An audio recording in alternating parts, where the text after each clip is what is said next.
One point in time, you see them having anemia. Okay, so you see them at times being transfused. But at the same time, you come in with the diet. Nutrition, mental health, innovations in medicine, fitness, and everyday wellness. Whether you're managing a condition, staying informed, or just living your best life, Inside Health is your trusted guide. I'm Signaturetv, and I'll be with you every week on Inside Health, only on Signaturetv.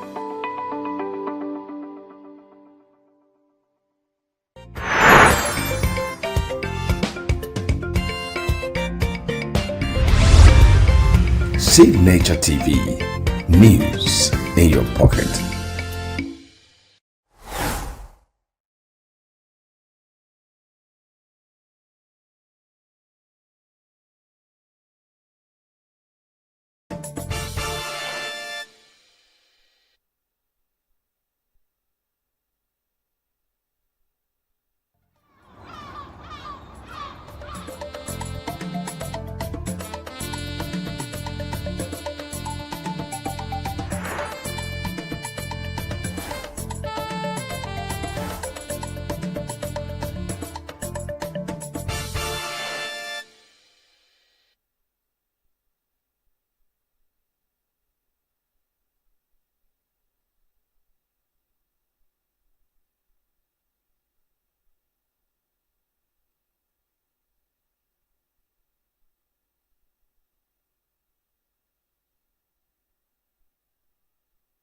Good morning, Nigeria. Welcome to Signature Morning on Signature Television. My name is Christopher Lele.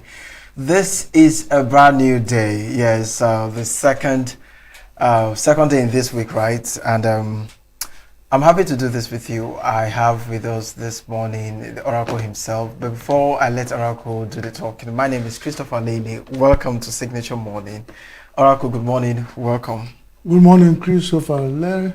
Nice to have you. You added lucky to your name yesterday. So how lucky are you today? Right, today we tell. Okay, it's all about luck. Anyway, yeah. My name is Christian Chibuzo Maduka. Welcome to Signature Morning and Signature TV. It's a pleasure to have you again. Yeah, it is always a pleasure. Okay, we'll go straight to the newspaper review. Just in a minute. Stay with us.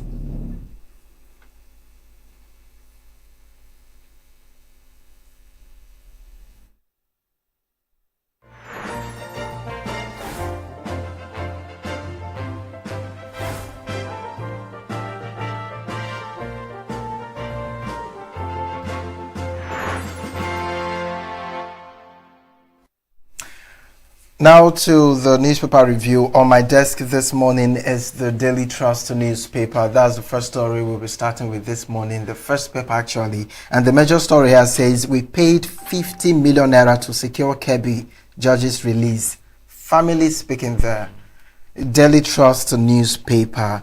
We paid 50 million naira to secure Kebbi judge's release. Family speaking there. 2027, Makinde, Fayemi, Onyelola meet Obasanjo.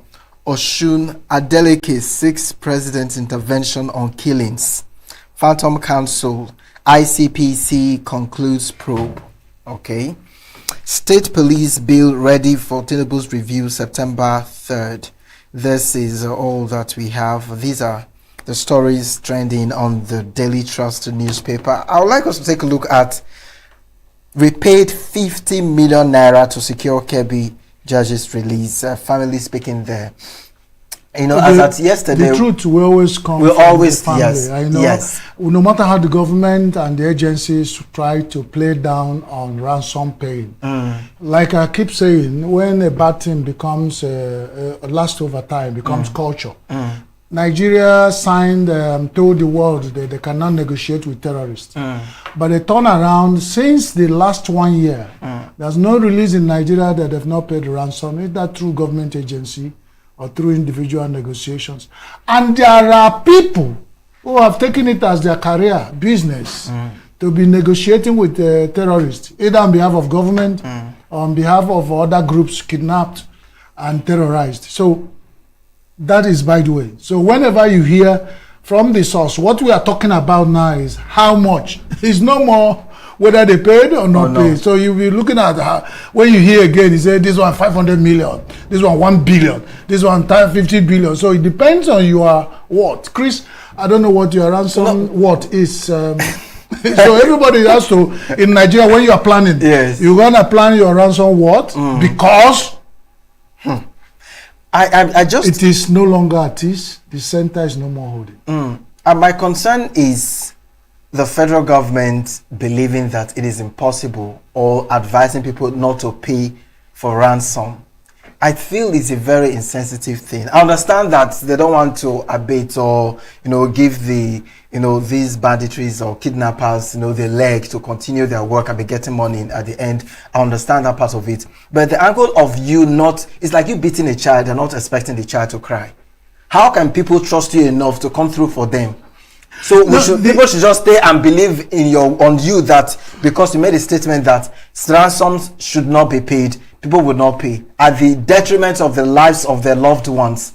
When Nigerians know for a fact that people have been going through different abductions without any rescue plan. Even when the Oyo State happened and the Oyo State governor is planning to really know what happened, to manage the situation so something like that doesn't happen again. You are stopping him from doing it. You are accusing him of undermining your own probing, your own rescue efforts. How would people believe the system to even not make payments in the first place? It's the person who wears the shoe, like you say, and knows where it pinches. Normally, it's an experience you won't want to wish even your enemy. You won't want to say, let my enemy be kidnapped, let them be terrorized, abducted, or whatever. It's something like whenever somebody is there, just put a very clear situation. A child went to school, probably 2 or 3 in one primary school, Nile. The father is a keke rider or kada rider. He's gone to work. The mother sells pepper in the market, nearby market. And these children had gone to school. Suddenly they said something has happened to them. You are not even sure of seeing them alive. And somebody is telling you, cool down, cool down, cool down. That we are doing something. Government is doing something, like you said. In Nigeria, government have not said they will do something. That is, they will take this cup and put it here, and you trust them doing it on good time and doing it the same way they promised. Not to talk about when lives are at stake and government is coming to promise you they will buy you on each other when they get to Ibadan.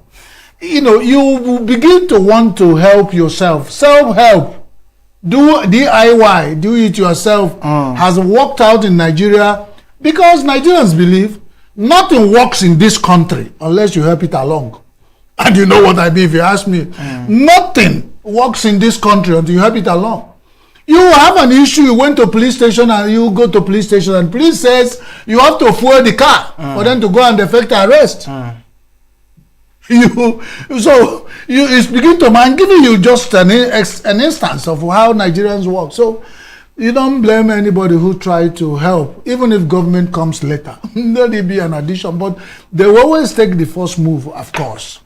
Like my people will say, the person who is feeling pressed has to lead the way. In those days, you go to the bush. Yeah. So when you wake up in the night and say, I'm feeling pressed, you have to lead the way. Then the people who are escorting you will be at the back. Otherwise, you feel pressed and you wait for me to be at the front. That's how Nigerians see government effort in certain things concerning them. You can't beat your chest in Nigeria and say, government is really there behind me. And that's the difference between us and countries like America, where they can go to any extent to make an American feel he is what, So when you see Americans showing patriotism and they can die for America, there is a reason why that happens. So we encourage our government and Nigerians. That is if anybody encourages anybody in Nigeria, because by the time you say it, some attack dogs will come and tell you, if you are that intelligent, you should have been at Asolo. Okay. So you keep your mouth shut. Okay. So we look at the next paper. Yes. The next paper is Chris, I think you take that. Mine is still boasting. Okay. So the next paper here is the Daily Independent newspaper. The major story here says Indonesia's palm oil curbs wake-up call for Nigeria. Indonesia's palm oil curbs wake-up call for Nigeria. Another story here says federal government drafts legal framework guidelines for state police. Only 3 in 10 Nigerian infants inclusive breastfed. I take that again. Only 3 in 10 Nigerian infants exclusively breastfed. UNICEF speaking there rather says federal government urges stakeholders to embrace breastfeeding code. Nigerians need relief, not economic statistics. Article speaking there. ADC accuses APC of using article to distract from economic security crisis. Telcos record over 15 million internet subscriptions in 1 year. Ibori, the rise of a towering political enigma. All right, so these are the stories. Another one says, Arewa Youth Forum threatens to withdraw support for Tinubu. Okay, seems the fire is hitting Tinubu left, right, and back. Well, I don't know about fire. I'm a broadcaster. I don't send fire. You know people who send fire in Nigeria. You are laughing. It's like you know what I know. There are people who always set fire when you mention their name. If you say you talk about my state, I set fire in yours. So I am here to discuss newspaper headlines. I don't set fire. And I discuss it with passion. Let's leave the fire so that we go to the oil. Malaysia came to Nigeria to pick the first, palm nut to go and plant in Malaysia. And today, and then now Malaysia is the biggest world exporter of palm produce.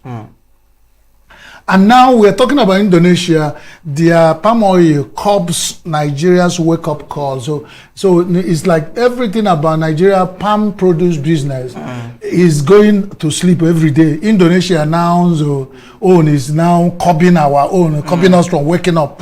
Whatever that means, I do not understand. You see, we look for excuse every day for failure. I don't understand why Indonesia palm oil comes wake up call for. Why should somebody spoil our blues with his juju? What is the connection with Indonesia and Nigeria when it comes to palm oil? If you produce palm oil incidentally has the highest value added chain as a product. There's nothing from palm that is not valuable. From the frond to the root to the stem. Now, when we talk about this, when last did you hear? It's only this kind of mornings you wake up and hear. For the last 20 years, have you had Nigeria mentioning palm oil? Now, what you find in Nigerian markets, with NAFDAC and Standard Organization of Nigeria there watching, Nigerians eat chemicals, dyed chemicals, as palm oil. There are viral video of where people are mixing palm oil with anything they can think of that is red. Nigerians brought to the one at National Assembly, and the last man standing in the village are consuming this palm oil. We have Ministry of Agriculture. We have state ministries of agriculture. Even in local government, we have councillors who are in charge of agriculture. We are sitting like that, waiting for when things like this come, we will begin to talk.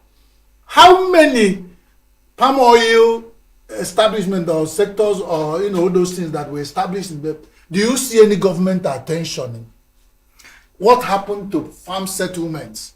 Do you think if you see a palm tree, an average palm tree will take 10 years to remain and it can last for the next 60 years. But somebody need to plant it. So if in the next 10 years we want to still consume palm oil in Nigeria, we would have planted 5 years ago. But the government and the people involved, you ask yourself, what is Ministry of Agriculture? For the last, since Nigeria got independence, what have they done? Because when they come, we wait for budget. You hear these are them established to Ministry of Agriculture. But when it comes to practical things, empirical evidence of what you see, presence of Ministry of Agriculture in Nigeria, it is zero. Probably to me, because some of them will say I am blind. Yes, I am wearing Glasses. but I still see where there are palm trees. For instance, or where cassavas are planted, or where there are farms and the same Ministry of Agriculture own this farm or manage it or enhancing, helping the locals too. Nigerian local farmers buy their seed inputs. If there are any company like UTC that is a company that is meant on commercial, they make money, they will sell you tomato seed, maize seed, all the seeds. Some of them are hybrid, and people are now leave matter for Matthias. It's really painful that Nigerian palm oil sector is currently defined by massive demand, supply demand deficits. The challenge is that we just depend so much on import, and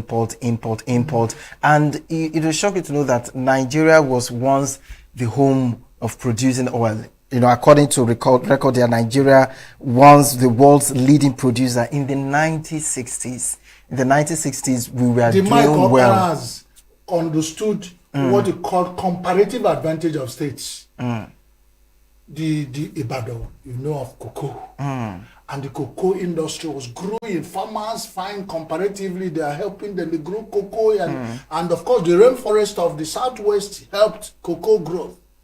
Now in the southeast, palm, because the Igbo man understand the value of palm.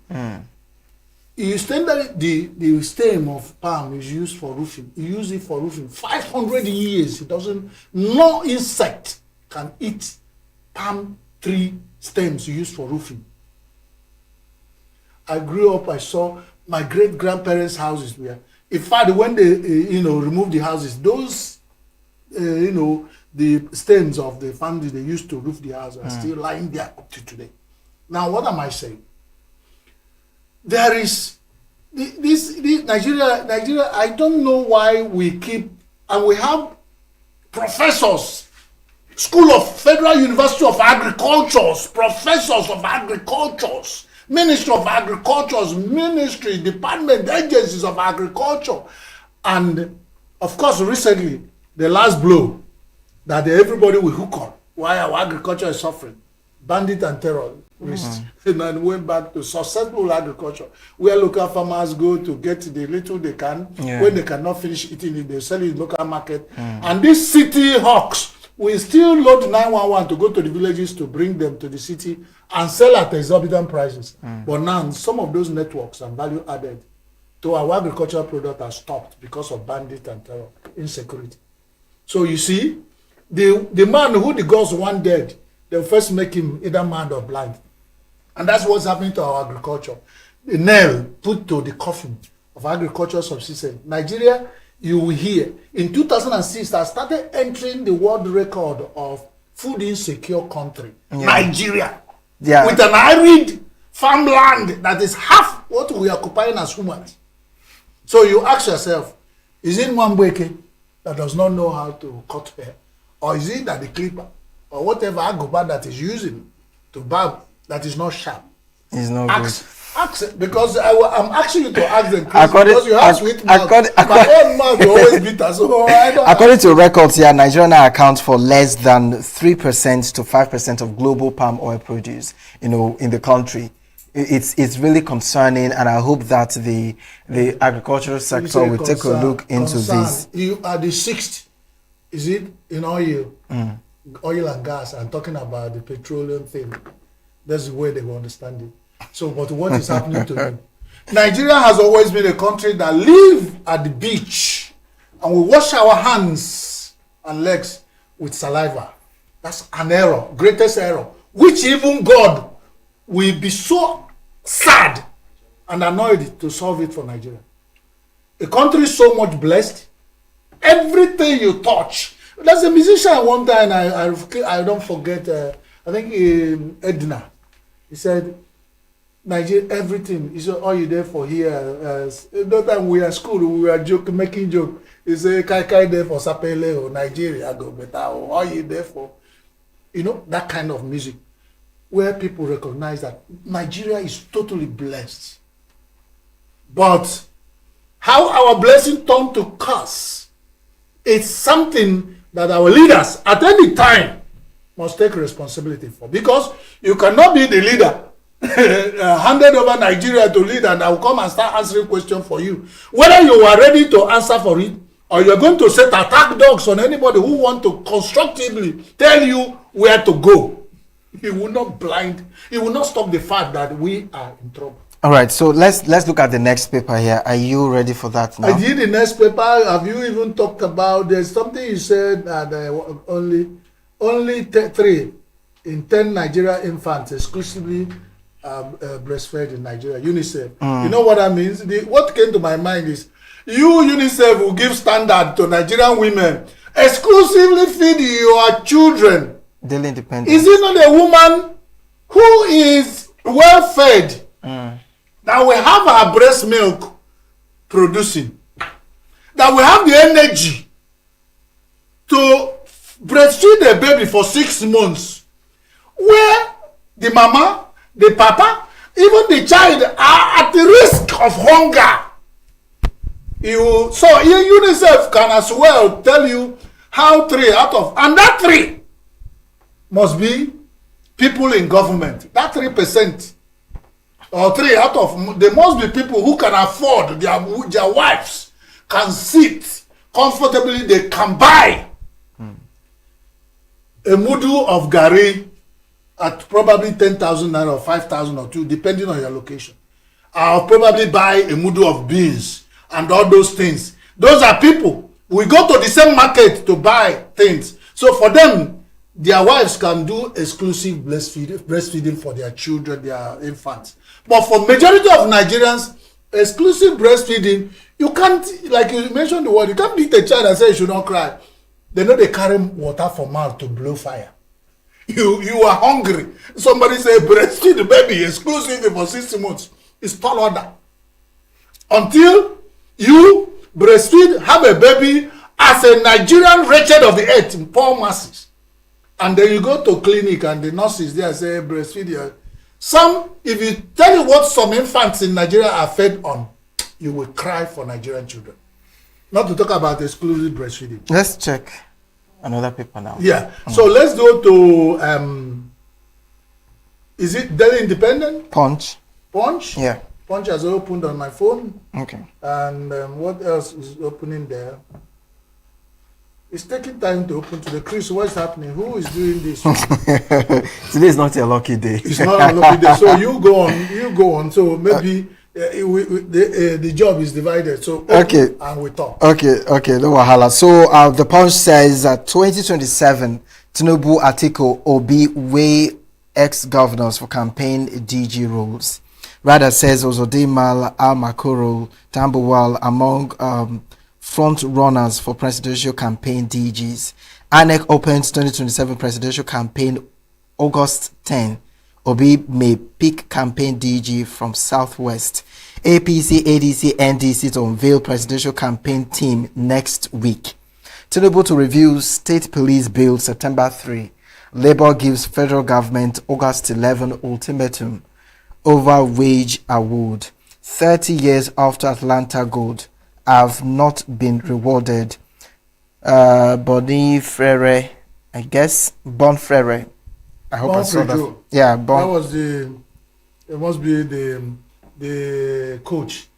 Speaking Nigeria there. to that winning, the winning team. Yeah, and another story here says storm over fake agency probe as reps prepare final report. That's just about it on this paper. Okay, the story here getting to me is 2027 Tinubu Atiku Obi weigh ex-governors for campaign DG That's roles. no news. That's no news. It's all about politics. It has nothing to do with our life. Can make anybody a campaign DG. They know why they're struggling for it, because everything about Joyce area. Nobody is struggling to go to the pool to vote. Nobody is struggling to be the person who will make sure this when the votes are dropped, that is defended. That's where the job is. Everybody want to sit in the office, control budget. Why are they fighting over DG roles? Is that what will win us election? That you're ex-governor and you're fighting to be DG of any of these big presidential candidates. What is it? It's still them scrabbling and petitioning of Nigeria anywhere there's money. That's where you see them. Why are they not struggling, be in the forefront, talking about how Nigerian democracy will go? Why are the ex-governors not struggling and talking truth to authority? They will wait for the bishops to go and do that, and they will step back fighting to be DGs of campaign. Are they not ashamed? Who is the bad goat that will cry for Nigeria, other Nigerians to eat? And the ones who will cry, they want to crucify them, the attack dogs will be on them. And they are not ashamed. Yesterday reported that even in NDC, there is crisis over who will lead the campaign. Can you imagine? Because there's money. Because there's money. Okay, so for the sake of time, let's look at Vanguard newspaper. Then the Vanguard, Nigeria quality of life took us to Tinubu. Onaiko. Onaiko is still talking. The quality of life in Nigeria took the bishops to Tinubu. That's what the Cardinal Onaiko is saying. Because when he touches the nose, he touches the eye. Or if he touches the eye, we must touch the nose somehow. PFIPC still in the news. Allow me to testify. I am being made scapegoat. Adeyemi. On a decay, according to my mother. NEC approves refinancing of 3.3 billion project Gazette to optimize cost and unlock additional liquidity. That doesn't make... What Tinubu told me after staff member died in my residence, Umahi. A lot of people are being brought into this. Even president has spoken to Umahi about the Nurse Halima or is it Masaja Halima, because I don't know whether nurse is massage.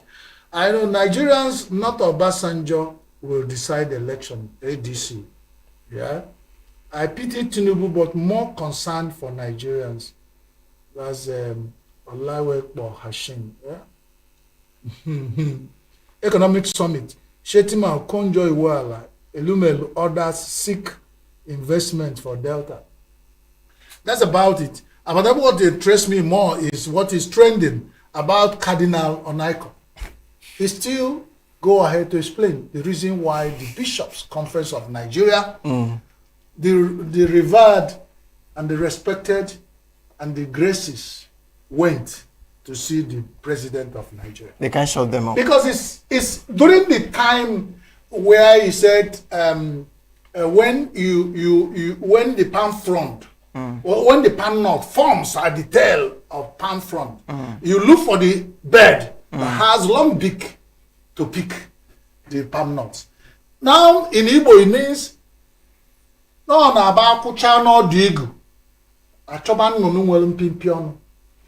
Nigerian case has become palm nut that formed at the tail of palm front, and the bishops are now the birds that have pointed beaks that I went to try to pick it, but they met the resistance.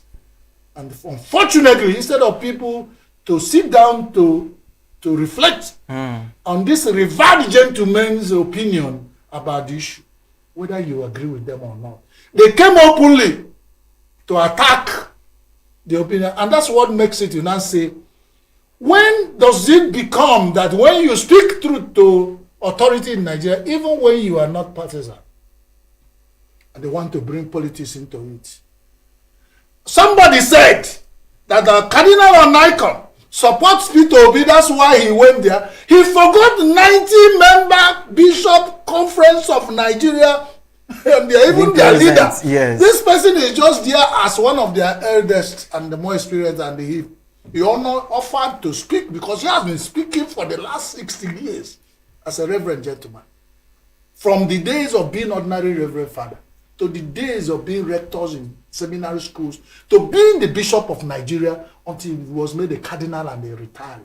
At his age of over 82, you ask me, if an elder is in the house and he allows a goat to give birth, or when he's tied on to the rope or to a tether, that elder is either tricky, insensitive, or wicked. Now the bishop said, We cannot be okay. We cannot be at home, and Nigeria will be going down, going. And we sit on the pulpit every day telling Nigerians what if you're a preacher, what do you tell? So the other ones who want to run away from doing this major job can go and tell you, I don't worship God. And Nigerians at the end of the day, they ask for tithe. But these ones said, no, we have to go and see the president. Let's tell him what we think. Because reality we on are, ground. like you always say, they are the eyes of the people. And even the Voice of the people. Voices of God. Like you said, you need those shoes you are trying to give me to wear. I cannot. I'm saying that the quality of life in Nigeria today, and most of people working for Asorok have denied that. But the fact remains, Chris, I am a Nigerian, and I've been here for so long, many decades. I worked here, I grew up here, and I've gone around Nigeria. I have never witnessed, and God is my witness, the quality of life in Nigeria as I'm seeing today. For whatever reason, it might be due to global economy. They will come and tell us, somebody in the newspaper said Nigerians are not interested in data anymore. For whatever reason, we are not doubting that. But instead of closing my mouth to say that Nigerians are going through hardship and hunger, it's now your job to explain why it's happening. But if you want to stop me from not saying it, that's double wahala for dead body. That's where we have issue. Nothing else. It's not anything. So that's the thing. There are people who decide also feeling it. Somebody was given a life of Kanonaipa. He's using a car that is over 20 years. The two cars he uses. He dashes everything that comes his way. This is a man that if he say he wants a car, he will give it. If he needs anything, what is Onaiko and his group going there? Did they ask for appointment? Did they ask to be ministers? Did they want to be president of Nigeria? Why should they not be listened to? And some people, and I call them those people who demarcated this presidency, will come out. Not even that they have anything to match. Tell me the people talking for the presidency, any of them that can stand any of the bishops in Nigeria, these are people that are cerebral. None of them holds, some of them hold up to 7 PhDs. These bishops. And some people, because they are paid, they don't even sit down among themselves and brainstorm and say, how do we respond to this issue? They will rush to say things that will make them look even more suspicious, because there are certain things you start saying. It's like you are confirming my fear. If I tell you I'm hungry, and you look at me and say, hey, Chris, I understand you're hungry, but there must be certain things that are happening that are making everybody hungry. You might think most people are not there, but we are doing something to do. These are some of the things we are doing. These attack dogs don't even know a single one of the agenda of their government that are doing. President Bola Ahmed Tinubu is not a total failure. He's not. But his people working for him don't even know any of the achievement. They are waiting for who will say, do this, they will attack. They think it's by doing that they are defending the president. And they keep on demarcating the president they are trying to. So I keep advising the president to do away with most of the people who work for him.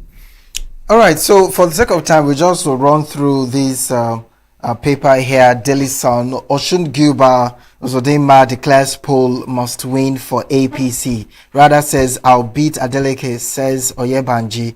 2027, restore confidence in electoral process to avert voter apathy. Onayeko urges federal government. Presidency set September 3 for state police. Rider says begins consultation, invite Nigerians to shape policing. AGF assures safeguards will prevent political abuse. Governor Beverly unveils $100 million fund for de-risking of investment in Delta. Catholic bishops Hashim expresses concern over president's remark, Nigeria's democracy. Nigeria may pay less for petrol as oil prices tumble over Trump's new stand on Iran. Fresh concerns trail recruitment of Nigerian women into Russian Alaboga scheme. That's just about it on the Daily Sun, newspaper. Let's just run. Yeah. Presidency set September 3 for state police bill. That's the major headline there, which also will interest anybody in Nigeria. If they're, how President has finished everything and set September 3rd for state police bill to pass. It's interesting. But let them remember that the foundation laid badly. We always get the house, even when it gets to 12th floor, to crack. Remember, some members of the National House walked out. They called it the minority. Minority, yeah. Because they were not, their opinions were not considered. They accused the National Assembly management of not passing through the due process, of allowing their own voice. And the majority... Even if when they are the majority, they will still allow them put their, so that it be on record that they say, this is what the opinion is. But they just... according to them, too, they said they didn't have the complete house. They are doing voice votes and the rest, which, according to them, for a bill as sensitive as this, they're supposed to be all available, cross their eyes, dot their I's and cross their T's, and do all the needful, which they didn't really see that happening. So because of that, they didn't support it. This is not the first time they've used so critical issues. The National Assembly used voice vote. I hope they will be there the day it will scatter. To use voice vote to stop Nigeria from, because when you deliberately aiding and abetting this tribalization of Nigeria, and you sit back, you do voice vote, you go back on that month and collect 29 million as allowances due to you, and more other budgets they control as either chairman of committees, and even the constituency money they give them. Collect all of them, put it together, and sit at home to do voice vote on sensitive issues. And then, you know what I'm saying? You cannot, you cannot deliberately put your hand inside the fire and expect that it will not. Whoever go to, there's something they call the other thing they call ebu. Those tiny inside that sting like more than a bee. If you meso, they say when you go and upset this what do you call it, in their heave, they will sting you badly. So let the National Assembly, who are put there as checkmates, when they become collaborators to issues with the executive, that is, nobody will stop calling them when Nigeria scatters, because they had opportunity of even saying, let it be that the executive did not listen. Do what you are supposed to do. Let the judiciary, let the legislators, let the executive keep doing their own thing. Let everybody stand on their own lane, do what they're supposed to do, so that Nigeria will gradually be stabilizing.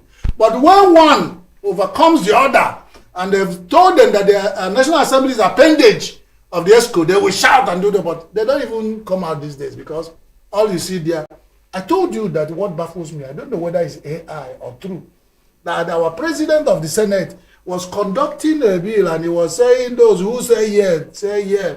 Everybody say yeah, the House echoed. Those who say nay, and nobody said anything. He said the nay have it.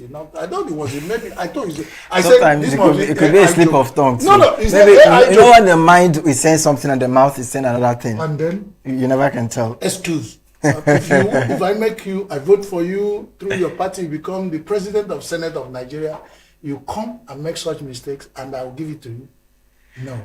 All right, so we are so behind time. We have another thing to look into, and of course, that's what we go straight into. You know, on Sunday, something happened in ENUGU State. There was an abduction of some church members right in their church, and it has been causing reactions here and there. Obi condemns the ENUGU abduction, saying insecurity has become a national crisis. The presidential candidate of the Nigerian Democratic Congress, NDC, Peter Obi, has condemned the recent abduction of worshippers in ENUGU State, describing the disruption of religious gatherings by criminal elements as a national calamity that demands urgent action. In a statement posted on his official X account on Monday, Obi expressed concern over the growing insecurity across the country, saying attacks on places of worship were no longer isolated incidents but had become a nationwide challenge affecting all Nigerians. According to the former Anambra State Governor, the country's security challenges have spread beyond states traditionally associated with insurgency and banditry. He maintained that no Nigerian should have to live in fear of attending religious services, going to school, working, or remaining in the safety of their own home. In a statement issued by the police public relations officer Daniel Ndukwe, a joint security team in Enugu State intensified the trail of armed men alleged to have abducted 3 persons in a church at Inoi Afa community in Udi local government area on Sunday in Enugu. Ndukwe said that the operatives, while closing in on the fleeing suspects, forced them to abandon one of the victims, who was rescued unhurt. According to him, the assailants, however, escaped with the remaining 2 victims. And there were some community members that witnessed the event and they shared their thoughts on it. Let's take a watch. Anyị nọ mmiri na-eje be anyị na-akwado ụka anyị na-akwado ụka ka anyị jebe ụka n'ibe anyị kwụsịrị ka anyị na-akwado ndị ọzọ agbarụgba atasi na ndị na-esemediala anyị ụka na ndị ọzọ nọ n'ụlọ ụka na kachikiz anyị na-akpara awa efụba so ka anyị na-agbagharịzi ka anyị eji wee mee ndị polisi anyị were gbara bịa si ka esaịdị ọma anyị gosi wesaịdị ndị polisi were gbara bịa so ka anyị niile boys Chioko Aibobedo, Master Fanchani Nebuchegbe, for the 7 in number, Fabuche AK-45. Fanchani Nebu, I knew back and Kitineka, don't wait for Aniji. Now you tell you can you to my side. I can't get a kind of and you can't back up to Bandy. And you can't I need to win it. I have to win it. Never boost. I need to win it. Never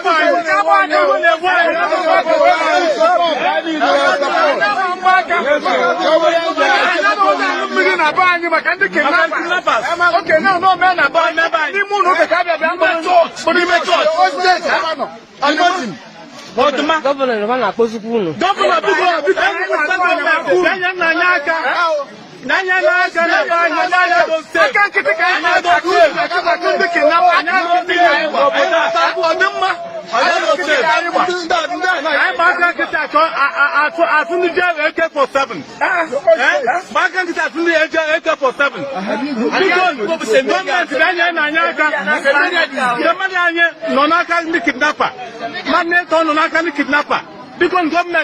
Nanyaka now for people yeah, you know, you have a condemn. Governor Pitamba, Banya Nanyaka, Peter Banana, why you make you to Salaba? Open your paper now, no one ever I'm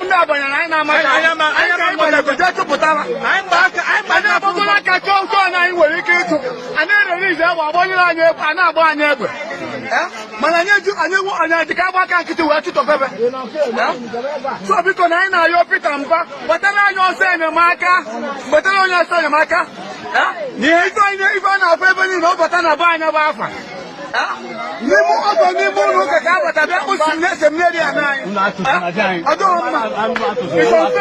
It's unfair. I know about people.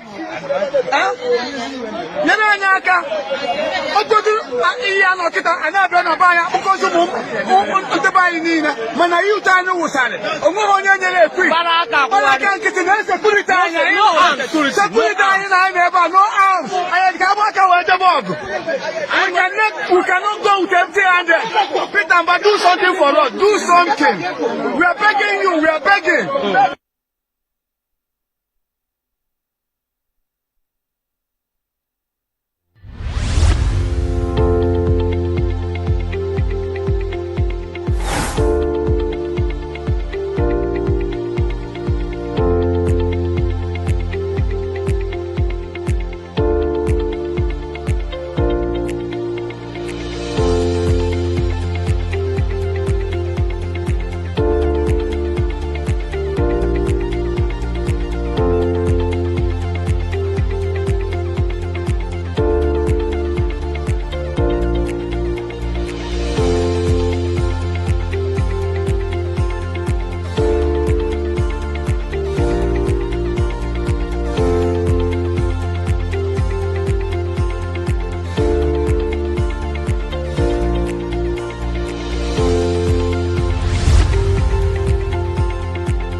Speaking further, the PRO said, Ndukwe, the PRO said that the Commissioner of Police in the state, Mr. Mamangewa, has directed the area commander of G-River and the head of the command's Violent Crime Response Unit, VCRU, to further intensify ongoing operations.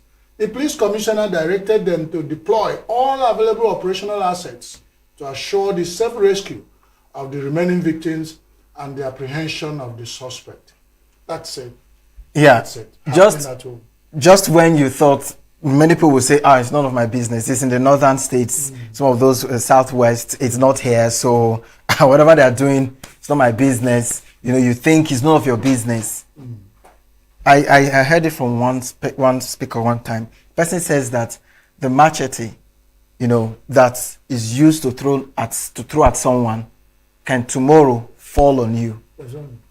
The neighbor that was abducted yesterday, that you thought you don't know the person, can be your neighbor tomorrow, and you the next day. It rotates. It comes like this. So if we in this part of the world, south, the areas that we feel we are a little bit safe, we don't see the need to scream, to be angry with the government, with insecurity, and be our brother's keeper and talk about the challenges we're experiencing. God forbid, one day we'll also feel it the way others are feeling it. Chris, you're right. I always use these allusions to drive home my point. My father said that when the lion did not see a prey to eat, they will say lion is not around.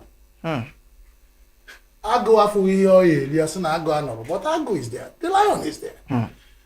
Probably the lion around us, maybe because of the security effort, the security effort being put in place by the governor of the state, Mr. Peter Mba, because with the digital technology has applied, which we are pleading with him to even apply more, we are sure that ENUGU is under surveillance, digitally under surveillance, security surveillance.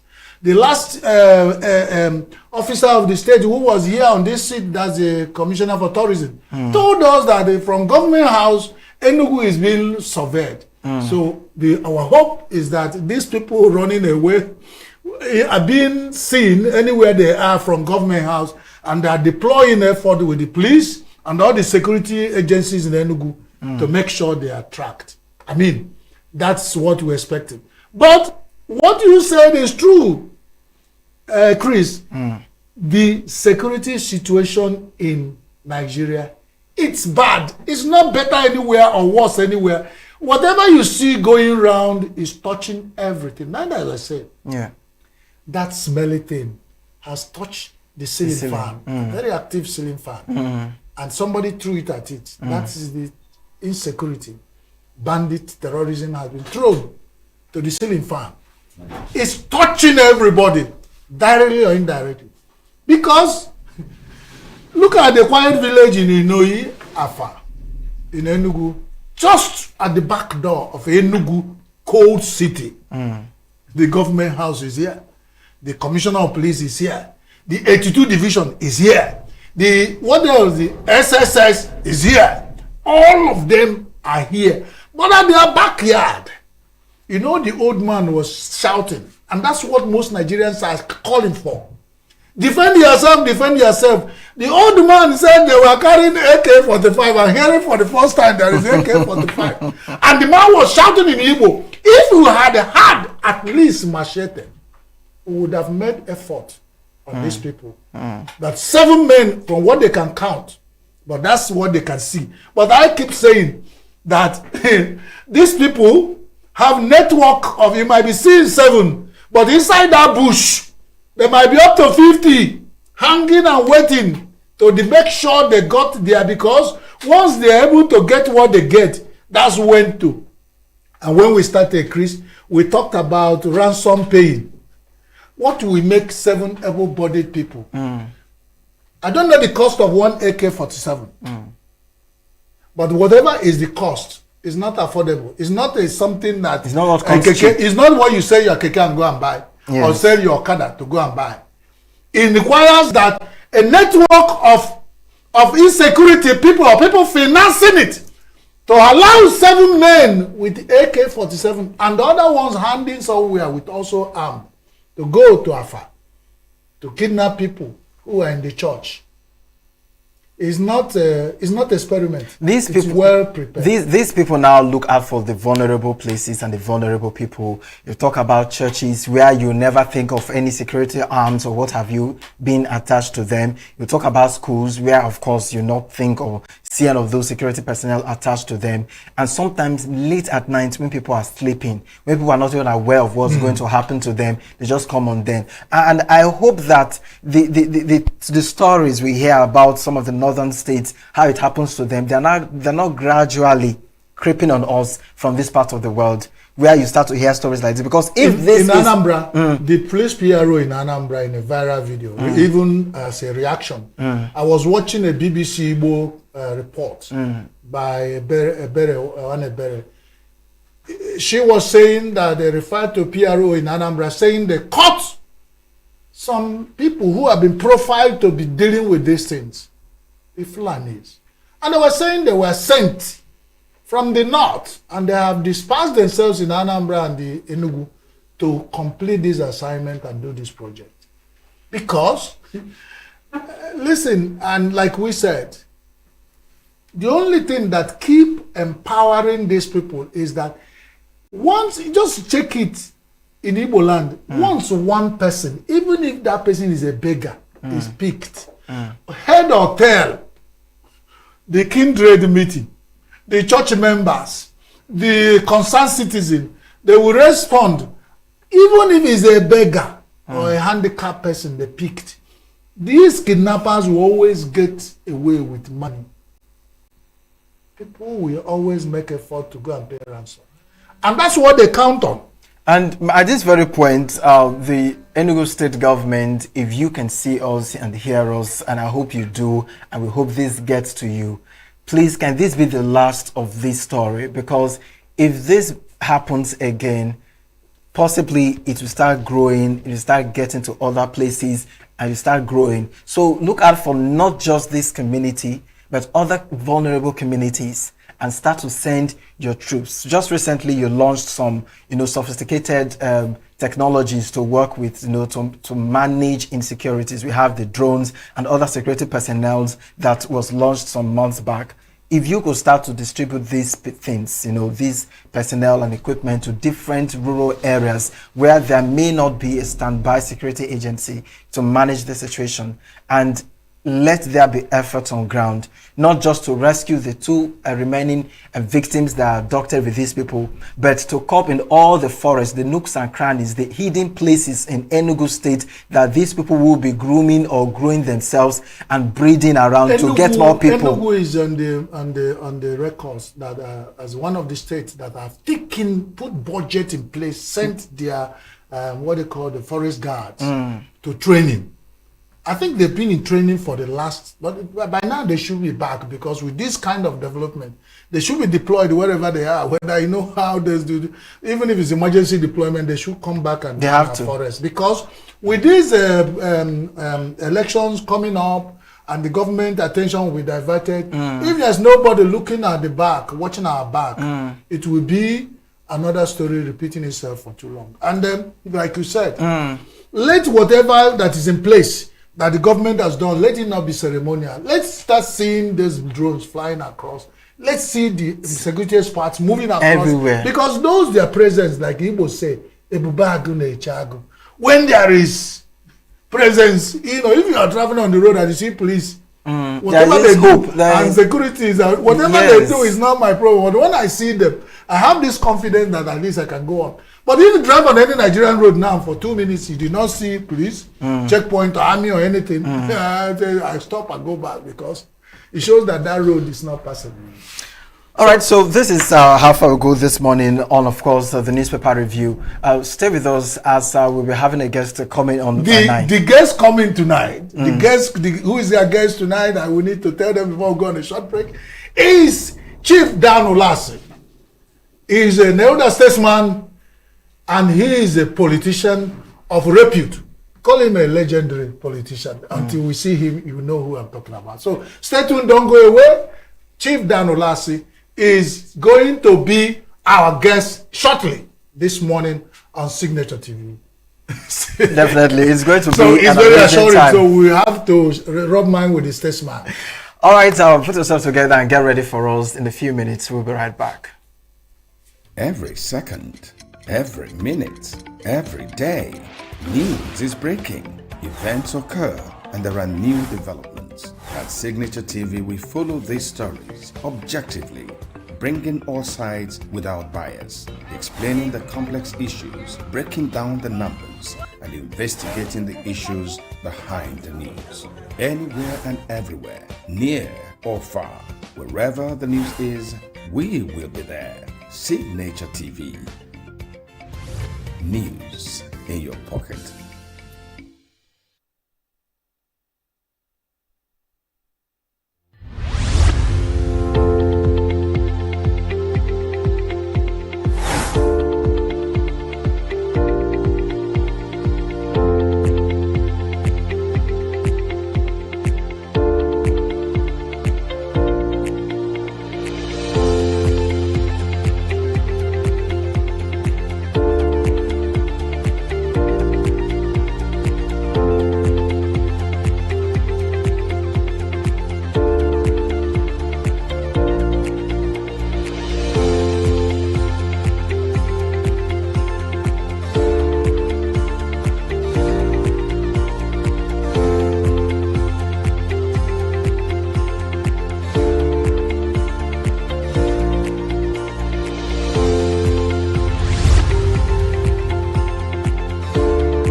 We are local.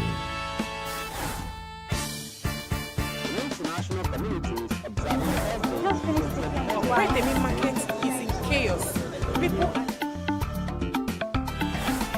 We are national. Those in support of this motion as amended, say aye. Aye. We have taken it through by default. We are international.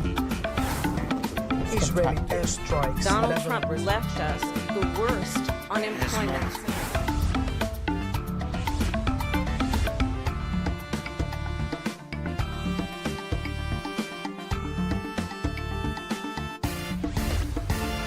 Signature TV, news in your pocket.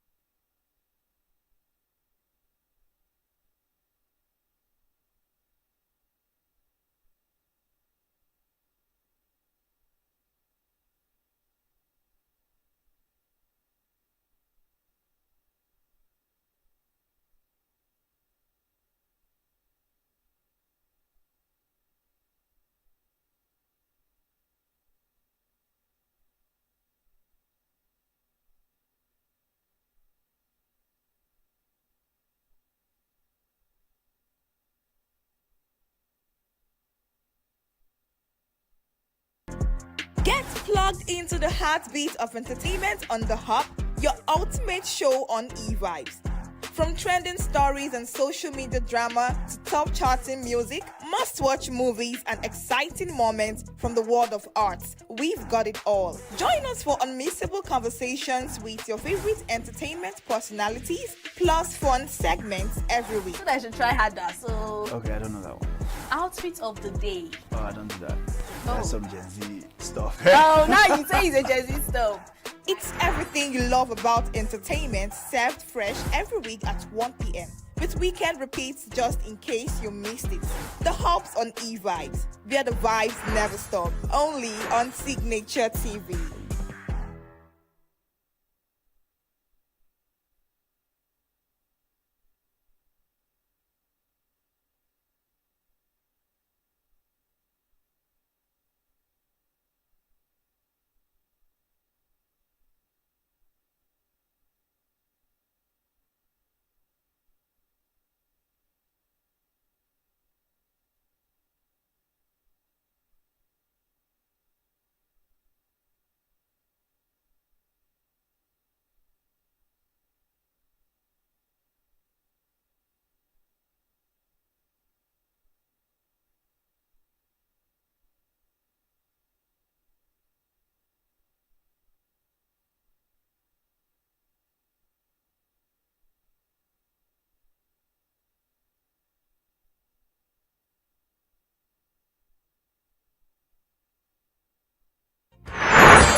Signature TV, news in your pocket.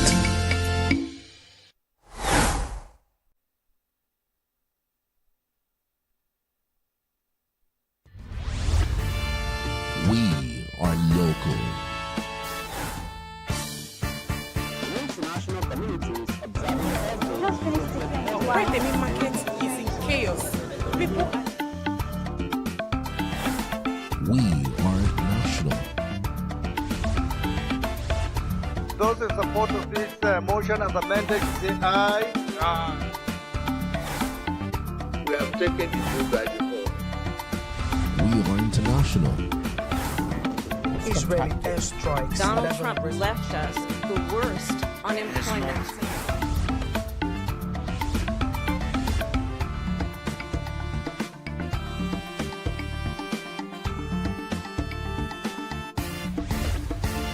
Signature TV, news in your pocket.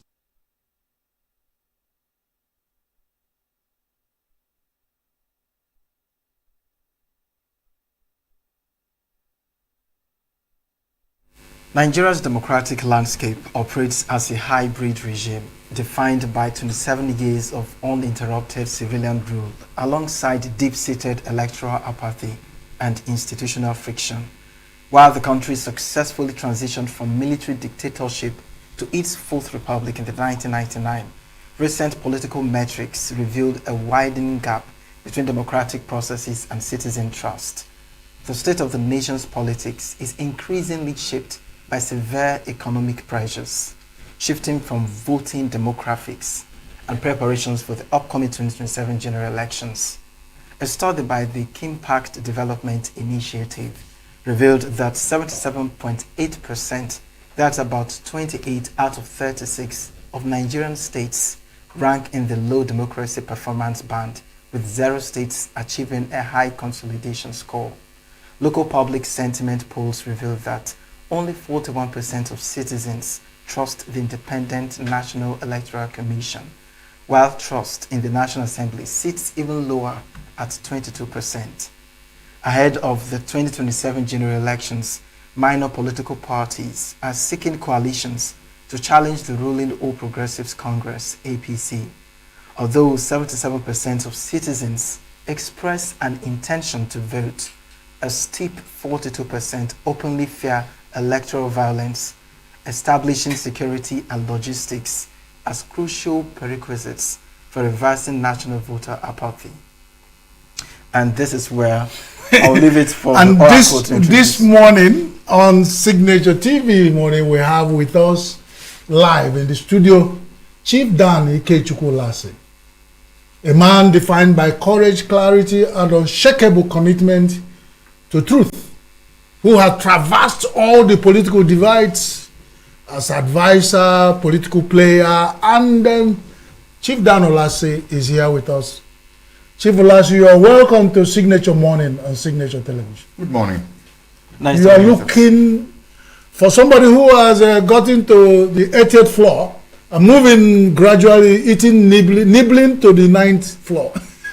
Looking this agile and healthy is a secret you have to first start with. What is this secret? Christ Jesus. Christ Jesus. Simple answer. That's interesting.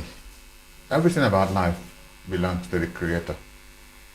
Unfortunately, that people don't even understand the environment where they operate. When you don't understand your mother and your father, then you have a problem.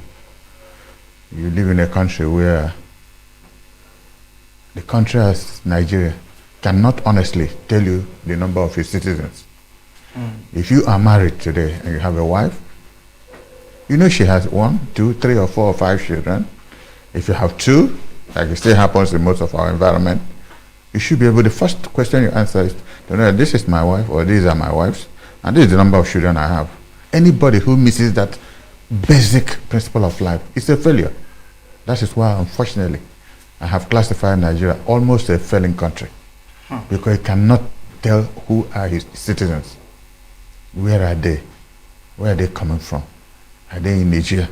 Are they in Sokoto? Are they in ENUGU? Where are they? And it doesn't mean anything to anybody. That is why when, before the interview started, so much hunger in the country. Should there be hunger in a country where God has blessed with enormous amount of human and material resources? Should there be hunger? People who don't have oil doing much better than we are. So it's consequential on behavior patterns. Dishonesty is becoming a genetic part of Nigerian life. If you enter into public office and you live a life of honesty and you come out, your people say you're a fool. Don't you see Mr. Okeke, Mr. Mohammed, ordinary chairman of Okome, 6 months, he's come back with a new Jeep. A councillor comes back with a Peugeot.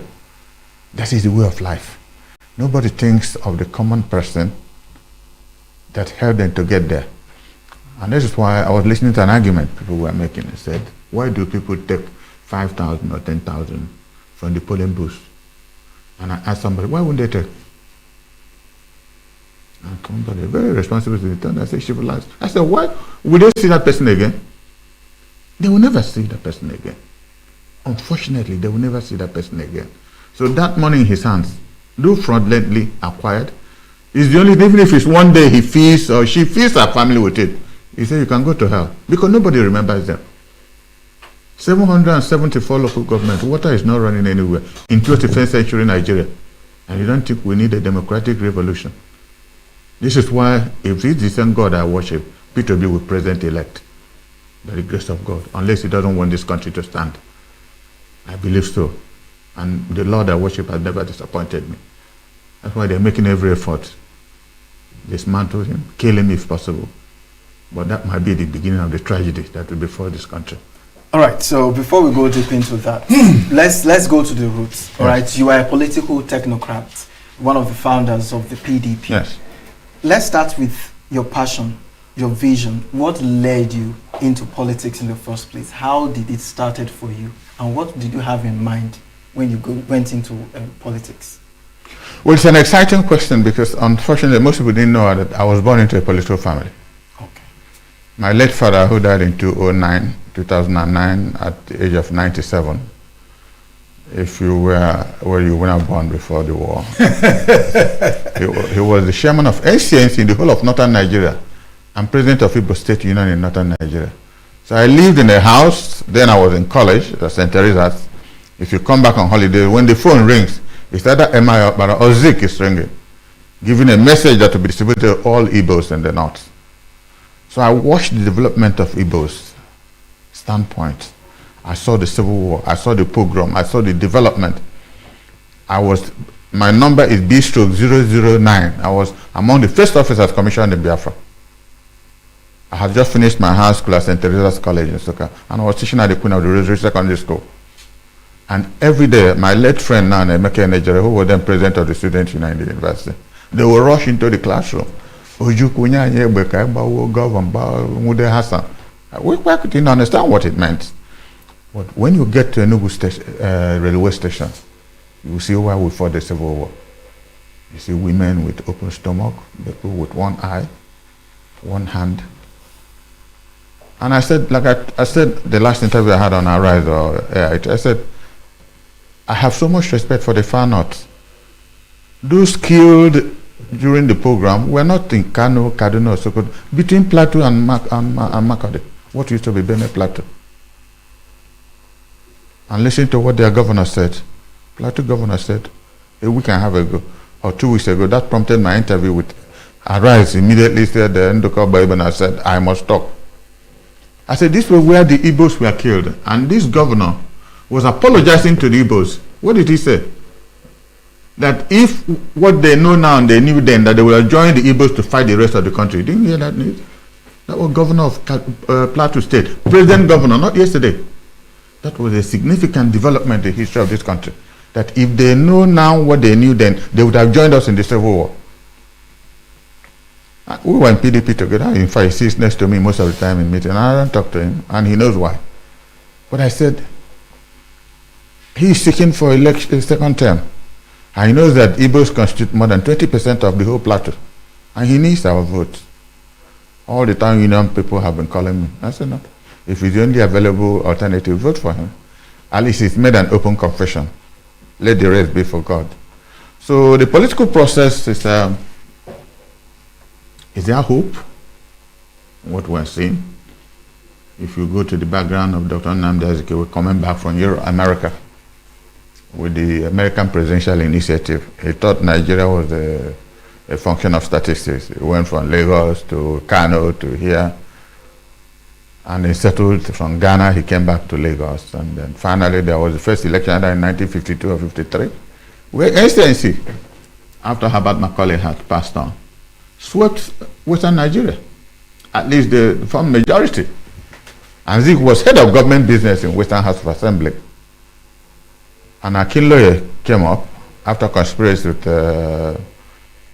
what is the name of the former premier of Western Nigeria, Awolowo, and bowed before Zik and shifted to the opposition. Two other people went across and we lost majority. And Zik ceased to be the head of government business. That came also an unfortunate development because he was forced to come back to ENUGU. And conspiratorial theories came up and they removed Eyota, who was head of government business here, and put Zik in. That particular problem manifested our loss of the Civil War. That's why the South never supported that until the end of the war. I've been making effort over the past 20-something years, reconcile them. It's not been easy, but we're working. These are areas I don't like to enter into because it's very emotional for me. Because we lost thousands of lives in this stupidity, So in 1998, a few of us met. Myself, Alex Ekweme, were following him, later to Nwankwo. Even Ateze showed a lot of political interest. So we said, which way forward? And we sit down and really make an analysis. Which way forward? Finally, Dr. Emma Yabara invited us. When we came in, he looked at me and said, "You're Shifula's son." I said, "Yes, sir." "How is your mother?" I said, "She's late." He wept. He said, "She used to cook for us as premier when I told the northern states it's your place in Kaduna who eats." But that spirit does not exist anymore. So, but the summary of what I'm saying is that they were politicians who had the best interest of this country at heart. In ENUGU here, a northerner, now I'm forgetting his name, was the mayor of the city of ENUGU. A northerner. Then it was, an anathema to think about it, but a northerner was mayor of the city of ENUGU. under incense. Alvan Ikoku, SG Koku defeated his father in state assembly election. You can see how politics evolved. And they go back to the same house. They go back to the same house. Because when we found PRP, I was asking SG, how did you manage to live in the same house with your father? He said, well, he's my father. He owned the house. So we'll come back there. When I come back, my mother will give me food. You go eat and go through to their party businesses. Yes. Sir, at what point did we lose it? And Nigeria quietly slided into tribalistic nation that is taking us to the point of extinction. You know, I left the University of Nigeria in 1973, graduated in microbiology. In 1974, we were the first state of the National Youth Service Corps, and I served in northwestern states. And they posted me to Bida General Hospital. I established the pathology lab there for 1 year, came back. So it's, the question just reminds me of the thinking processes we go through when you say, when did we lose it? You know, in the lectures he gave to the convocation of University of Nigeria in 1974, he said that ethnicity should become a pragmatic instrument for national unity. Okay. Ethnicity should become a pragmatic instrument for national unity. Why? If I know where you're coming from, and you know where I'm coming from, it is easier for us to sit down and discuss our problems. This is what this country has failed to do. If you watched my last interview on Arise, I said, we now have 6-zonal structure. It was a Kweme. People tend to forget that it was a Kweme who initiated the 6-zonal structure. It was a Kweme. In one of these national conferences, they said it was, and the whole country was shouting, how can, that the Igbos want to secede again. People are taking advantage of it. From that, many states were then created. Why were states created? To undermine the integrity of the Southeast, to put us together, put us in one distance. But all those who did it, where are they? Go around the 5 states of the Southeast and go out to the rest of the country and see who is doing much better. Were people taking advantage of the regionalization when it favors them? But when the major things are come, they divide Nigeria into 2, North and South. Yes. And you have been a politician. How has that played out? Each time they tell us it's North-South. What has happened to the 6th regional, which we even apply in everything we do in all our data analysis? Yes. So what? This is what I call the convenience of amnesia. You know, I have met both of you today, and tomorrow I'll pretend that I never met you because of one thing you maybe did or said that has stupidly made me to think of you otherwise without looking at the principles of what you said. And I said, the 6 component parts of this country have to sit down to know what our problems are, what are the differences, how do we manage these differences, if we must live as one nation. Because we don't have a country. We don't have a country. In Igbo land, this is the only section of this country where 99% of people speak one dialect. People tend to forget that in the north there are so many sub-dialectic processes there. Even though Hausa dominates everybody. But people in the Benue Plateau now almost virtually don't want to speak Hausa anymore. It's only in Igbo land. You leave here, go to Abakaliki, go to Umuahia, go to Anambra, you will understand what your brother is saying. There might be, differences in dialectic pronunciation, but it's the same thing. So what has gone wrong?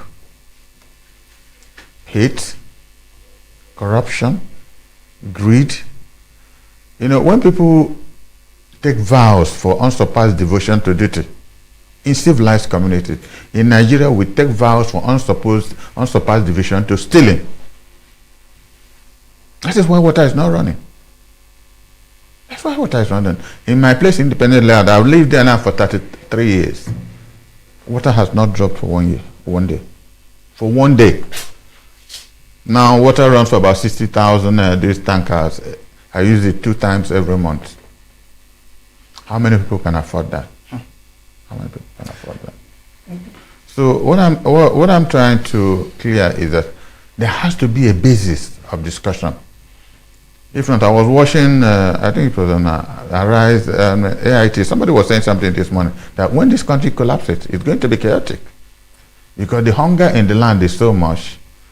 It will come up to the point, somebody, you go to your village. Now, when I go to Newe, for instance, hitherto, if I go to my village with, say, X amount of money, I'll come back with change. Now, when I go to village with X amount of money, I will borrow money from my relations to put fuel to go back. Because people who hitherto were not asking you for help. I said, if it starts happening in Newe, my town, one of the most progressive, rich communities in this country, not just in Igbo land, then there's crisis in many places. That's the only way you can start to imagine what is going on. That people who used to give are now asking, begging, then there's problem. So many Nigerians believe that democracy, delivered, let's say, democratic stability, political stability, yes. While others argue that it does not deliver economic stability.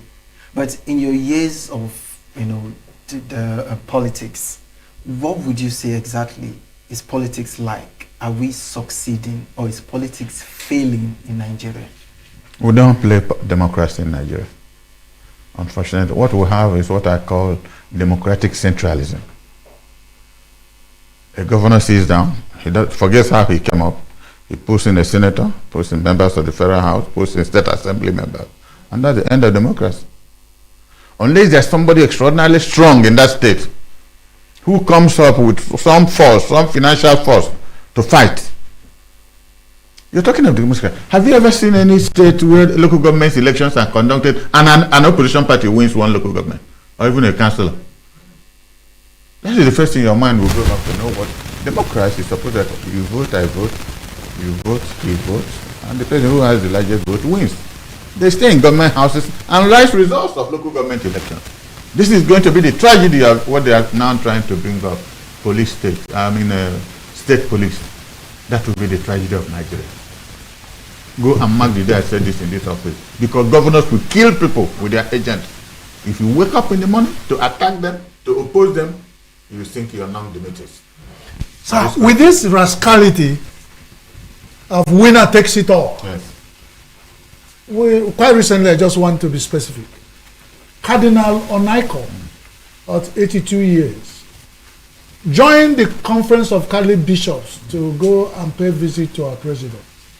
The outcome has been breaking the internet with so many rascalities and abuse and this is part of what you have said, winner takes it all.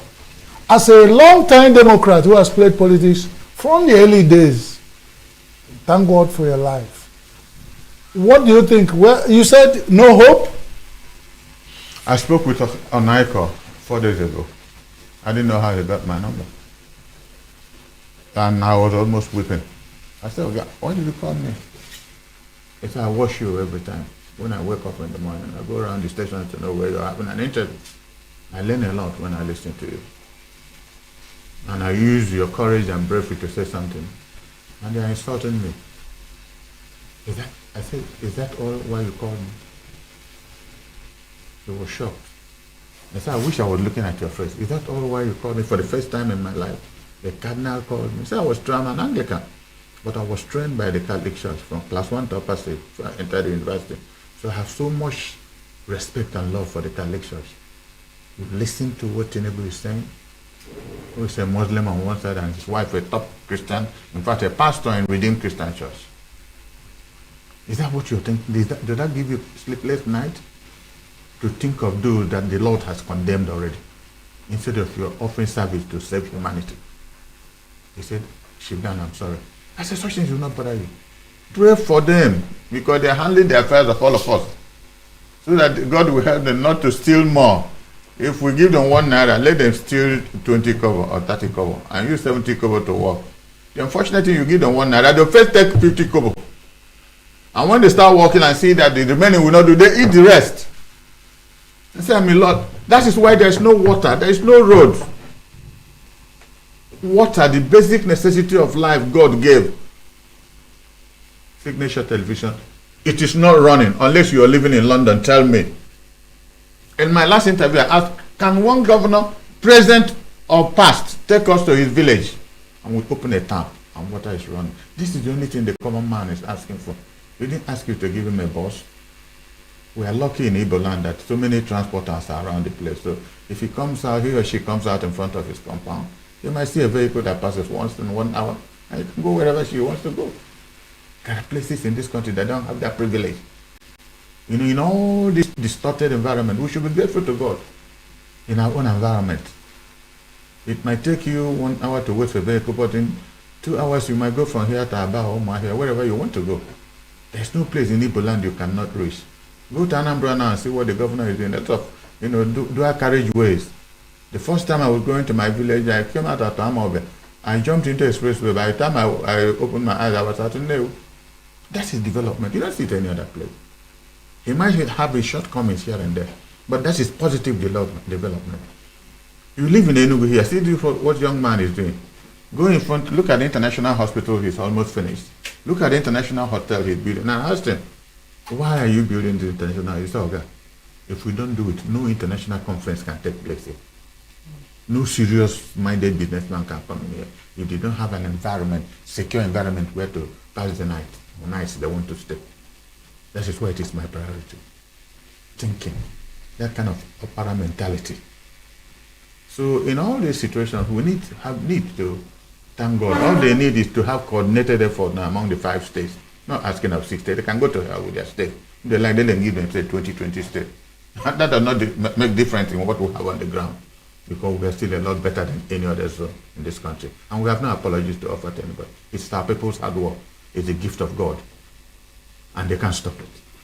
All right, let's come to what you earlier mentioned about the state police. Just next month, September 3, the president will be, ready to, review the bill. Many minority groups walked out while this bill was being put together because they felt the I's and the T's, the I's were not dots, the T's were not crossed, and some of the important clauses were not really looked into before jumping on the bill. And many Nigerians are calling for the state police, looking at how insecurity is bedeviling the nation. But it is surprising that you are against it. Can you just buttress more on that? Not necessarily. Not It's not against it. I understand. I'm not necessarily. What I'm saying is that if you use an instrument of power to arrest your ambition, to arrest my ambition, and I'll give you an example. Hold a local government election in any state. No other party has anything, because they write the results in government houses. They call their in-laws, who are INEC, local state INEC chairmen and members.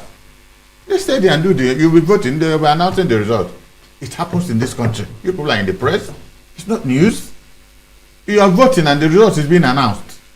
You go to court, judge, bring evidence. Because the whole place is corrupted. This is why I said we must. That's when, I don't want to make it public. The presidency started calling me. I said, we have to sit down and discuss the basis of Nigerian unity. So if I understand you properly, what you're saying is that the majority of the effects of the state police is on the bad side compared to the good side. Yes. Because many people feel the majority is on the good side. The concept is beautiful if it to be used for which the concept was established.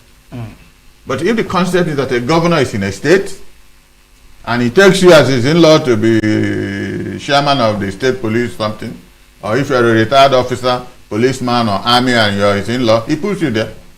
Look at Amusan. Somebody put him as chairman of INEC. They're preparing for election of next year. And nobody thinks, what is he going to do?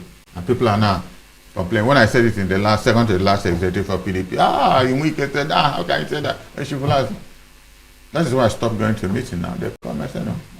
How can you be minister FCT, national leader of PDP, and 4 months ago you declare that you support Tinubu? And the last meeting we went about a month ago, the presidential candidate of PDP was staying by his left. And when I got up to speak, the whole place erupted. I said, Your Excellency, it's no more a matter of crisscrossing on telephone. Look at your left, that's the PDP presidential candidate, a former deputy governor of other Cross River Akwa Ibom State. So now, if PDP is holding a rally today in Sokoto, and APC holding a rally today in Lagos, which one will he attend? That's how the meeting ended. I said, which one will he attend? Because the president whom you serve as a minister under his government will attend the APC rally. And you have declared 4 months ago that you'll be supporting him for his presidency. So are you making a mockery of the man in your left? You said he's PDP presidential candidate. We have a problem. Sir, we have a problem. And this problem is part of why we invited you, sir, yes, to drink from the water, the fountain of your knowledge of being a Nigerian. And you have been speaking truth to authority. These abuse that we have found on people, one man is giving leverage to acquire so much power. It gets to a point where it becomes difficult to curb the man. You remember the issue of what do you call it? This vehicle they used to carry money? Bullion van. Bullion van politics was played in Nigeria. It was gradual. And some people gathered so much power. The system gave them so much power that a Nigerian will beat his chest to say he has over 500 billion in circulating in Nigeria.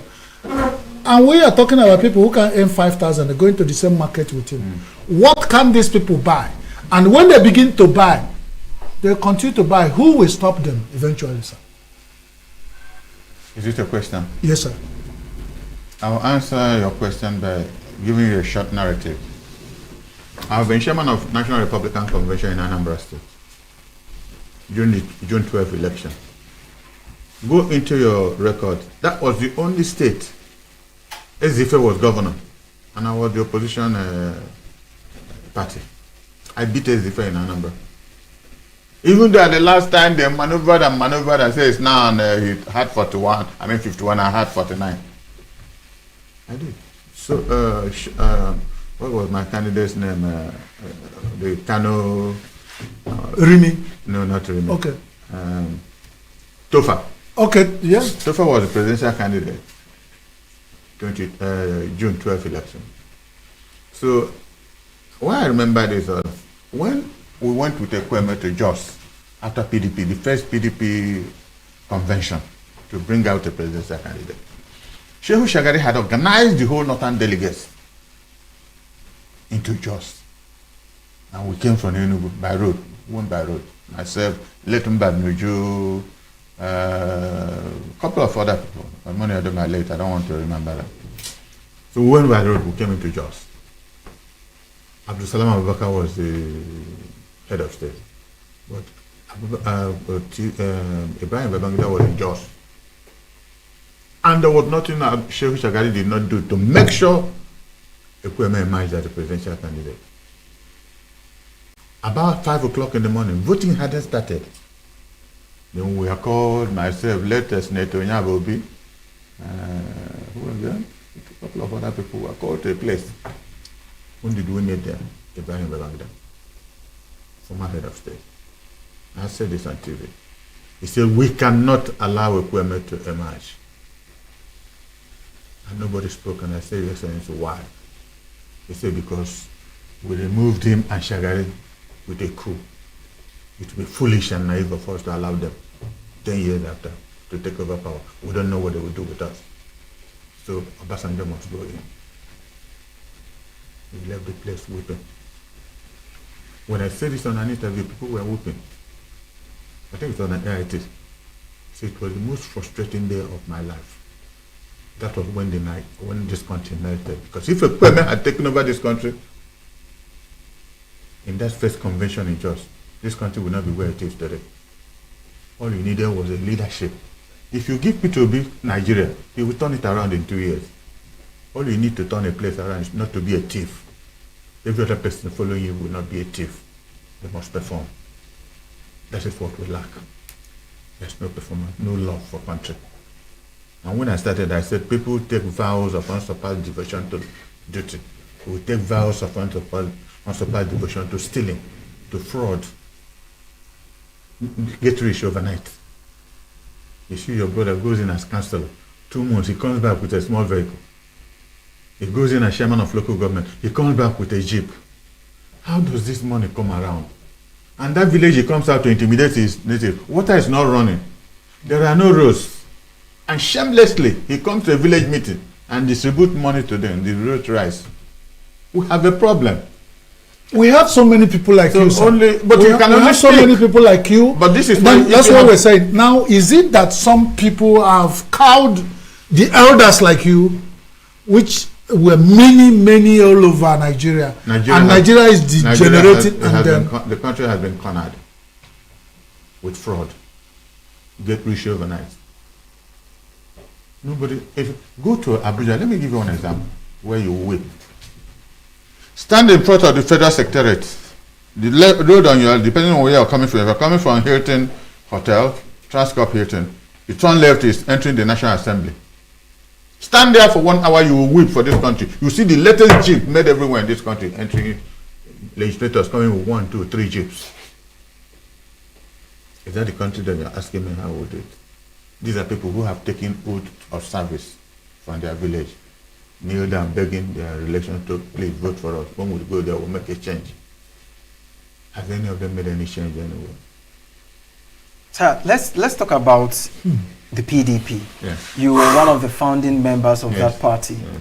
And we know with the story of Nyesom Wike, how he started from supporting, it was like a gang. We had the G5 or thereabouts then. G5 government. Now, what happened as a founder of the party when it was happening from the start?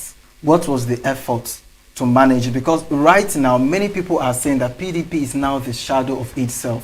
Wike seemed to be a stronger part of PDP. Why wasn't he expelled? Looking at some of the activities that was carried out by him that were not really the vision of the party. What happened to this moment that we still have Wike seem to be holding a stronghold on the party? You know, if you went to a good secondary school and they start teaching you mathematics or algebra, first thing they tell you that x plus x is equal to 2x. X times x is equal to s squared. These are the two further principles of mathematics. If you exponentially expand it, you get all kind of quadratic equations, algebra, everything. Now, what was your question again? As a strong voice in the PDP, you're like... Okay, hold it. You know, if you remember the convention at ENUGU Square in 2023, Wike would have won that convention, would have been the presidential candidate of PDP. When he entered ENUGU Square, the whole place erupted, especially with northern delegates. Why? I don't know. He went to every state, most local governments campaigning. As soon as this happened, if you can find that tape, you play it back. Now, then governor of Sokoto State, now senator, I'm happy I don't remember his name very easily, but he's now a senator, the immediate past governor of Sokoto State, Tambuwal. Tambuwal, yeah. Who was also running for presidency. He was running, Atiku was running, Wike was running, and 2 others. And when Wike entered the venue, the whole place, ENUGU Square erupted. It was clear to them that it's a vote now, he will win. Every other candidate has spoken, asking delegates to vote for them. Tambuwal got up again and took the microphone, forcefully from the MC of the occasion. It was a live show. And said that there is no more running for the presidency, that the whole northern delegates should vote for Atiku. I said this to see the basis of the beginning of the PDP crisis. Then I left the Anambra seat and went over to Wike and said, let's walk out. He said, no. Let them defeat us, let us see. And the whole northern delegates, without exception, voted for Wike. Voted for Atiku. And he lost the presidency. So when he was running for presidency, we normally in Rivers normally get about 2.5 to 3 million votes. PDP had only 200,000, and the rest went to Tinubu, and we lost. So what I'm saying is, if you inadvertently, get yourself clever by half, you have to pay for it. because they played ethnic politics there. And so soon after that happened, I'm a loyal party man. The party met and made me chairman of presidential campaign for the whole of the Southeast. So I went to Port Harcourt. I called Wike, he was governor. I went to Port Harcourt. The day I went to Port Harcourt, I remember one incident. That was the day then President of Senate, our brother, Senator, the one from Abia. Okay. Adolphus Mwabara. Mwabara was visiting Wike with some senators. I didn't know for what purpose. So I was just about my turn to enter. I didn't know they had come. So Wike got out of his office and said, "Okay, please, give me 5 minutes, 10 minutes, let me just see this." I said, "No. From here I'm going back to ENUGU. I'm not in a hurry," because I flew in from Port Harcourt. He said, "Okay." It took them another 1 hour. I was there. So when they finished, I entered his office. I said, "What do we do?" And he said, "And I knew you were coming. You know, you're a loyal party man. You have come to plead for us to support PDP. I will disappoint you. PDP has already failed. Each time you speak, talk of honesty, this, that. Have they showed honesty at the Ego Square when we had the convention? You came to me and asked me, let us, abandon the convention." I said no, because if we did, we won't have any history to tell. They will say we walked out, but it's happened before us. We now have a history to tell. The PDP lost it and have continued to lose it till today. So when we lost it, and Tinubu won Port Harcourt, he made him a minister. So he called me. I said, "No, it's an advice I will never give you. It is your responsibility. You've been a governor for 8 years. You've been a local government chairman. I've not been anything than chairman of party. NRC, PDP. And they have no resources. You only depend on beg. If they give you, you take. They don't give you." I said, "But I'm comfortable with it. So whatever decision you take, you have to bear the responsibility, if there is any, in future." This is where we are. So when people look at Wike, you condemn him without history? Because he was the first one who was blackmailed out of power. He was the first one they not to use racism to blackmail out of power, because he's a performer.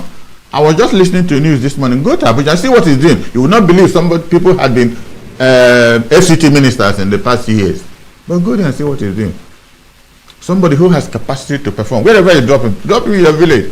By the time you come up in the morning, he will make a difference. Okay. We say that he is using the Iwoke Wesunoku.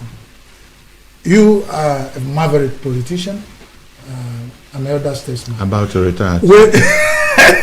Now, in that case, would you say that the Honorable Wike, a strong political figure in Nigeria, has used the annoyance of rat that caused to set the house ablaze when it comes to the issue of PDP? Okay. Because the PDPs are now, here lies a party that once promised Nigeria they will rule for 60 years. But now this is the tombstone. Yes. Well, if you had watched my interview on Arise 2 weeks ago, I just answered this question. That's why I'm on a different, what do I call it, with him now. Well, he used to call me every week, but he doesn't call me anymore. Because I said, you prematurely declare support for the presidency when you are national leader of my party. And I did this explanation a few minutes ago. If PDP was having a presidential rally on day one, and on that day one, APC is having a presidential rally, which one will you attend? When you had already declared support for presidency. Are you not being dishonest? Oh, he didn't like it. He said, "Dan, you wouldn't." I said, "Why?" He said, "I went into politics. I don't have an empty land in Abuja, not one, and I don't care. It doesn't mean anything."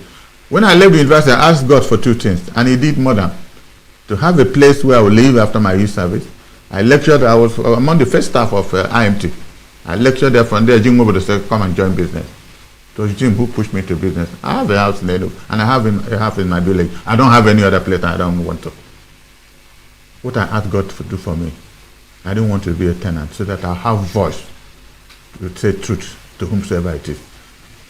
Because when I was living at Obioma in 01, I would say something and they would threaten me.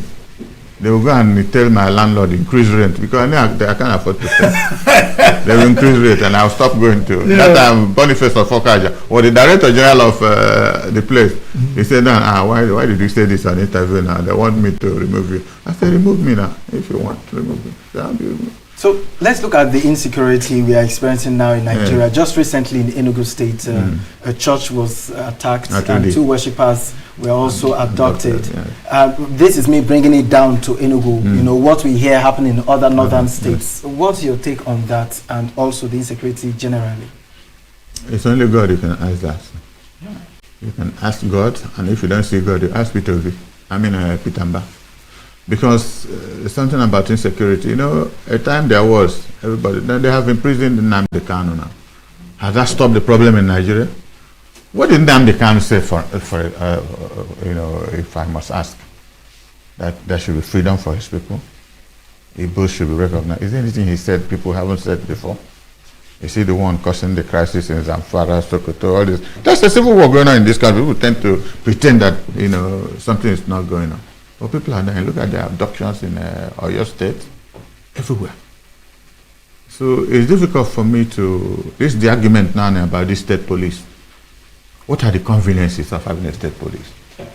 Theoretically, it might be good for security in various states, but who are the people to be appointed to be in charge of it?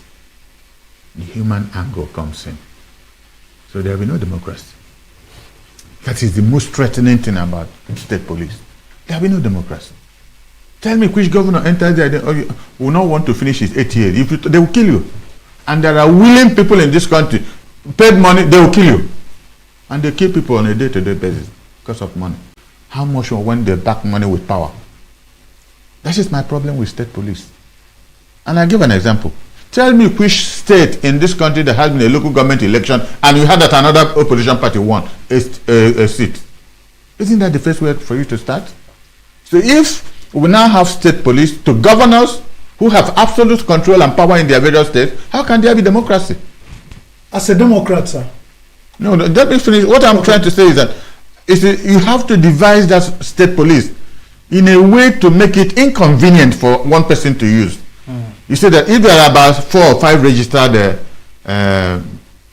parties that have at least 1 seat or 2 seats, either at ward level or state assembly level, they all must be involved in who becomes a state police commissioner.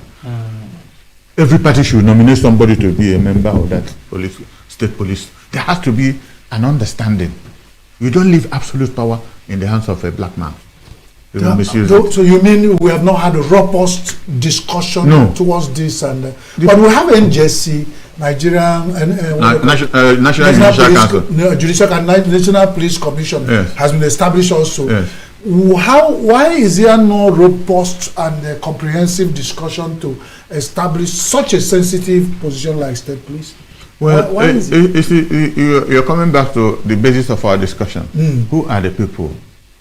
There will be not many of you. There will be not many of you. There will be not many of me who can stand up and say truth to power. That is the problem with Nigeria. Can you look at my face and honestly tell me, Shifulas, what you have just done is not fair?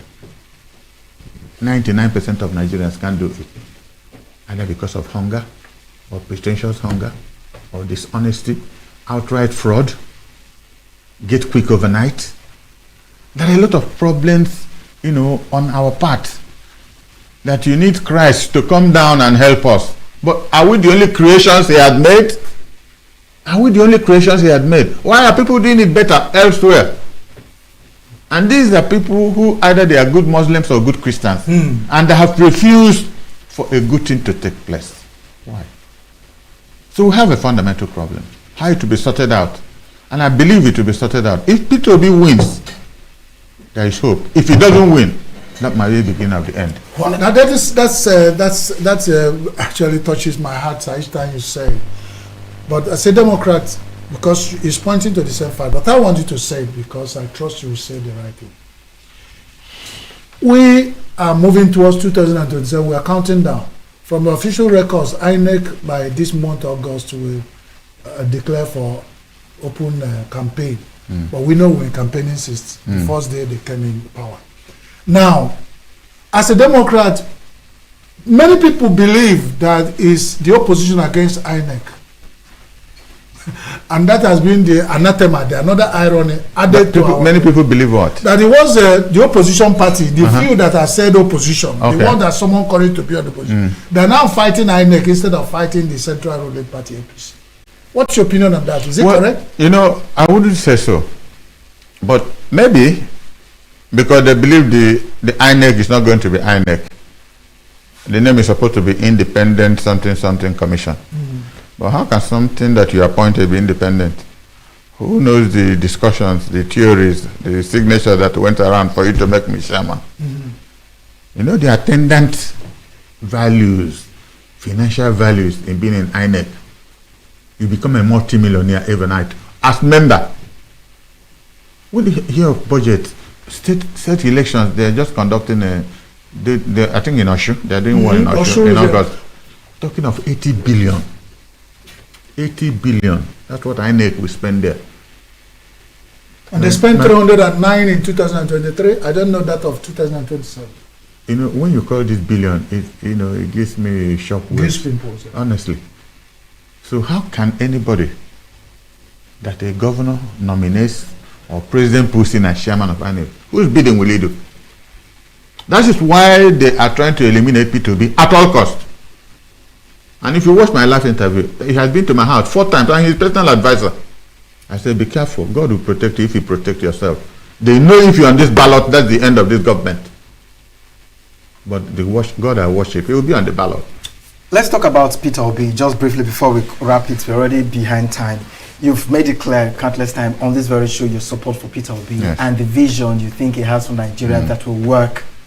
But still looking at Nigeria, the current administration, how they've crowded all the party, all the states, different governors defecting to APC. Just when ENUGU would have said they're out of the talk of APC, then the governor is in APC, of course, plus other states.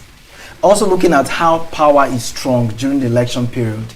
You also talked about the state police and how these people can take advantage of the state police to their bidding. Do you really see Obi winning the 2027 general elections? Looking at the voter apathy that the 2023 elections must have cost on many Nigerians that believed in the system and got disappointed. This is the most beautiful question you people have asked since I came in here. And the question is, he will win a landslide. The situation in Nigeria today was not there 4 years ago. People are so hungry. All Muslims praying and asking God for a change. Most of my friends in this country, because of politics, are Muslims. I won't mention it. Top Northerners who told me in 2023 that Peter will not win. I should forget it. Now called me and said that unless there is no election, Peter will win. Top Northerners who manage, in the north, they have kind of, democratic centralism. You call your people in the village, or town, and say the emir has spoken, this person has spoken. Unlike our area, they said Peter will win, but tell him to mind his security that they will try to eliminate him. See what happened when he went to Edo State? That was their first attempt. And the government said they didn't know why. Even the governor refused to see him. So there's so much conspiracy. But as good Christians, let us pray that God, like I said when I started talking, if Peter wins, there is hope for this country. If not, that's the end of the news. How it will happen, I don't know. Each time you say it is shocking. It is, but that is the fact. The truth is look at people in government. What are they doing with money? If you watched AIT this morning, you weep what people were saying. The rate of hunger in different places. Somebody was asking Tinubu, you were leading demonstration when Jonathan was president. That was the last time I traveled by road from Lagos to ENUGU. Imagine when Jonathan was president. Tinubu was leading heavy demonstration against him in Lagos. Occupying Nigeria. Occupying Nigeria, God bless him. And today, he has taken over Nigeria. They've occupied and the person asked him, what are you? A Yoruba man, not even an Igbo. What have you done? You're not even honest to your comments, to your own belief. You're a Muslim, your wife is a Christian. So how do you stay and eat and discuss the truth of governance? What is the complexities? They don't understand where you're coming from. Somebody from day one will be talking of, you don't know whom his parents are.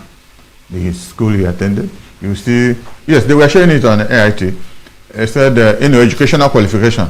No primary school, no secondary school, then they got a BSc. An article was using it to make fun. So how can somebody who didn't take a primary school, a secondary school, suddenly have a BSc? How did that happen? This is the country where, and I started, I normally summarize what I would say when I start a program. If you don't know the number of your children, how can you manage a family? You mentioned Atiku, sir, and before you go, yes, some people said he has messed up zoning system in Nigeria. Is it true as a Democrat? Because the Constitution of Nigeria allows him so to mess up. The Constitution of Nigeria did not zone north or south. This is a matter of convenience. So if he wants to waste his money, he will waste his money and he will lose. But the Constitution of the Federal Republic of Nigeria did not do zoning. Nowhere. If you come to Anambra, for instance, I developed this thing you see happening in Anambra, let the south go, let the north go. After Peter Obi was finishing his second term, then the only people who had resources to go for election in Anambra was Anambra South and Anambra Central. Anambra North had no money. And I told Peter, if this continued to happen, Anambra North, Aguleri, Otuocha, down to Obaro, we will never be governor. He said, let's start doing zoning. And we call traditional rulers, led by Obi of Onisha. And it was an unwritten agreement. This is why now anybody in Anambra knows that after Soludo, it will go to Central. After Central, it will go to the North. It's an unwritten law. But now it's convenient for us so that you don't waste your money. Just like I said, because of what Atiku is doing. He has a constitutional right to run if he wants to run. Because the Constitution does not stop him from running. It does not say it is time for North or I am for South. And some people have said, just in passing before we go, I keep saying, I wish you would stay here forever. Who are some of these politicians coming to, because these days we don't know, who are they working for? Are they together at night and in the daytime they pretend they're, having been an elder statesman, knowing political minds of people, are they working for as a group in the night and in the daytime they work for their parties, different parties that do not exist? Will you people answer the question earlier on? Because you can see that everybody has entered APC. Most governors have been 30. But are they PDP at night? Or well, they are certainly not PDP at night, because all the PDP former governors who used to call me, they don't call me again. It showed me that they're also working for Tinubu, because each time I make an interview, I say, you people are supporting Tinubu, but I'm supporting Peter Obi. At whatever little cost, whatever I can. If 10 people listen to me and vote for him, I thank God for that. If 1,000 people listen to me and because of it they vote for Peter, I thank God, because I have hope for a better Nigeria. I don't want. You must assure us here now when you are coming back on this program. so my people will be witnesses. Anytime you invite me, I will come. Okay, so once I'm held. That's assuring. I mean, that all our viewers you have had that Chief Dan Olasi, a veteran politician, an elder statesman, and a man who speaks truth to authority. We are glad to have you this morning. Thank you. My pleasure. Thank you very much. Thank you. Thank you very much. And God bless you. Soon, because we have, like the Igbo say, that is true. So we keep chewing. No, we can't give up. Yes, thank you. We can't give up. God bless you. Chris? Thank you. All right, so thank you so much for being with us on the show this morning. It's been an amazing time. Yeah, honestly. We're having this kind of guests every day. Of course. It refreshes and gives us hope. Right. Yes, thank you, Chris.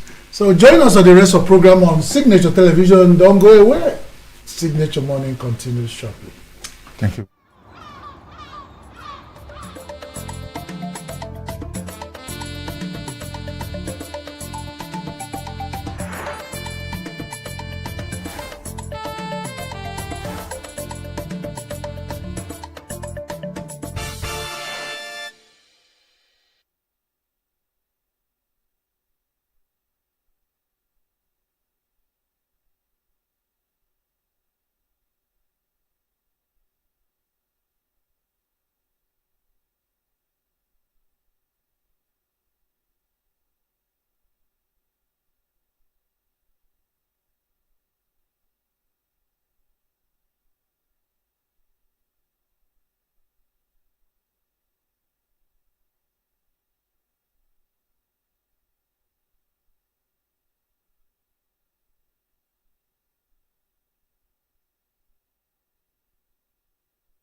plugged into the heartbeat of entertainment on The Hub, your ultimate show on E-Vibes.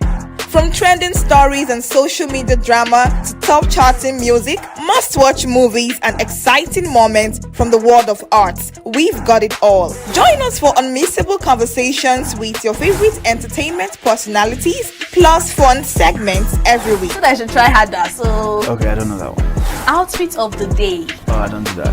That's some Gen Z stuff. Oh, now you say it's a Gen Z stuff. It's everything you love about entertainment, served fresh every week at 1 p.m. with weekend repeats just in case you missed it. The Hub's on E-Vibes, where the vibes never stop. Only on Signature TV.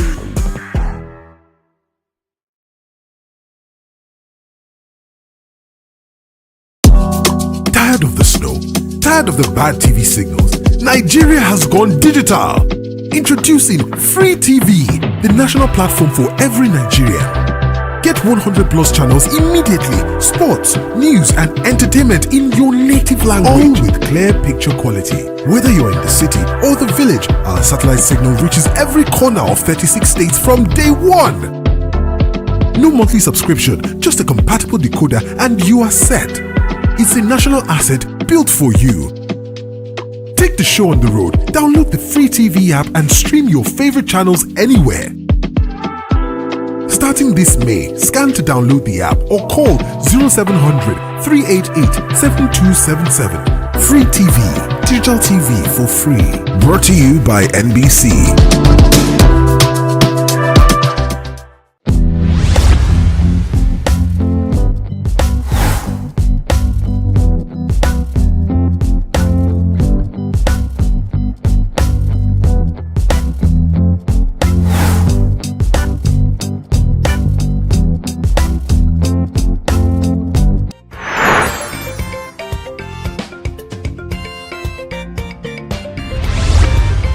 Signature TV, news in your pocket.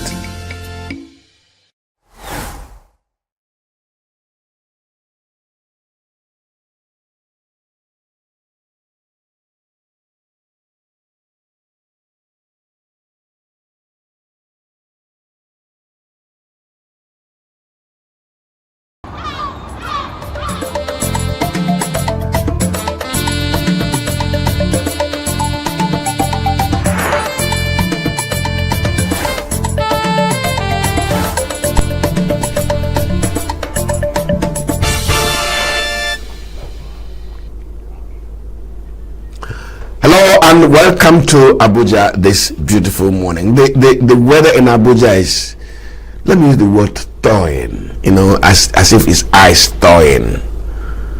A little temperature gaining, no longer being held down by very bone-piercing cold. For some of us on this side of age, we're not finding it funny. But I'm a little sprightly this morning because the weather has improved, and the issue we are discussing this morning, I'm very passionate about it. Very passionate about it.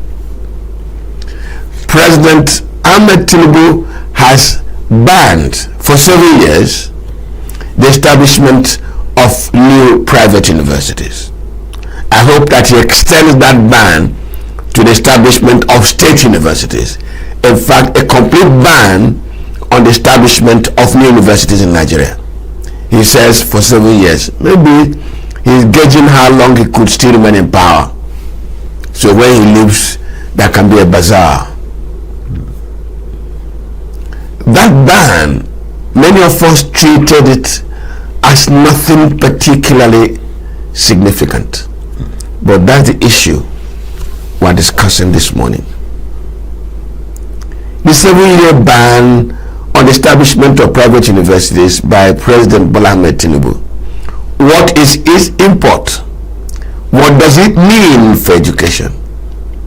Is it right? Is it wrong? Should it be extended? Is it coming too late or is it coming too early?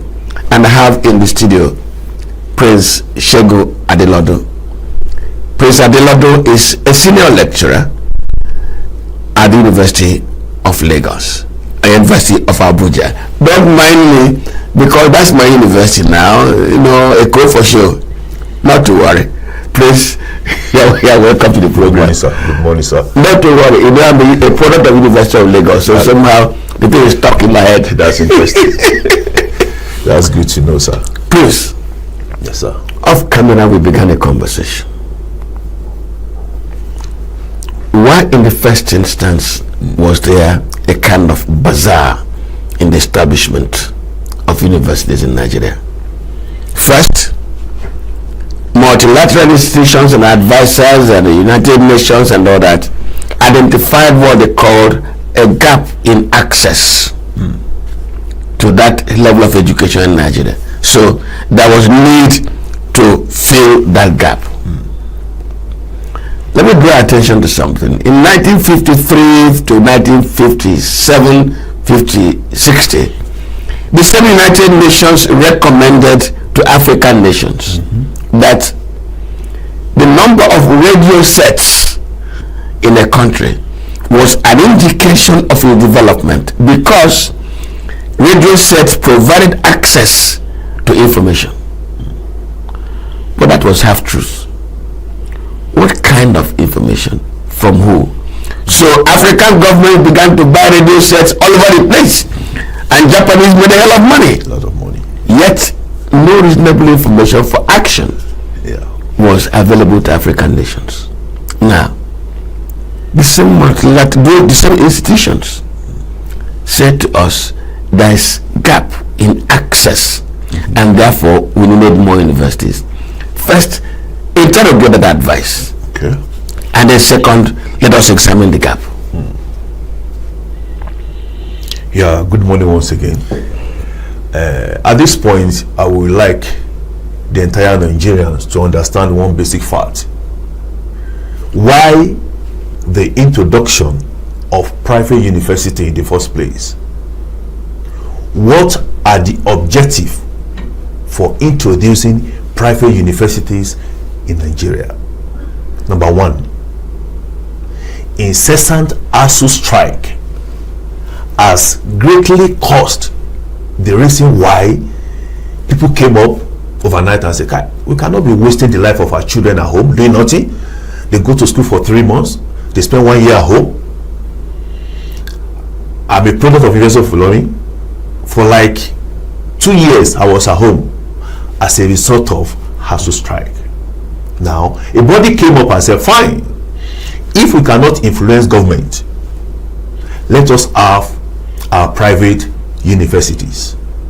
And they went ahead to consult NUC, that is a National University Commission, and they gave them the prerequisites, the conditions by which you can come on board.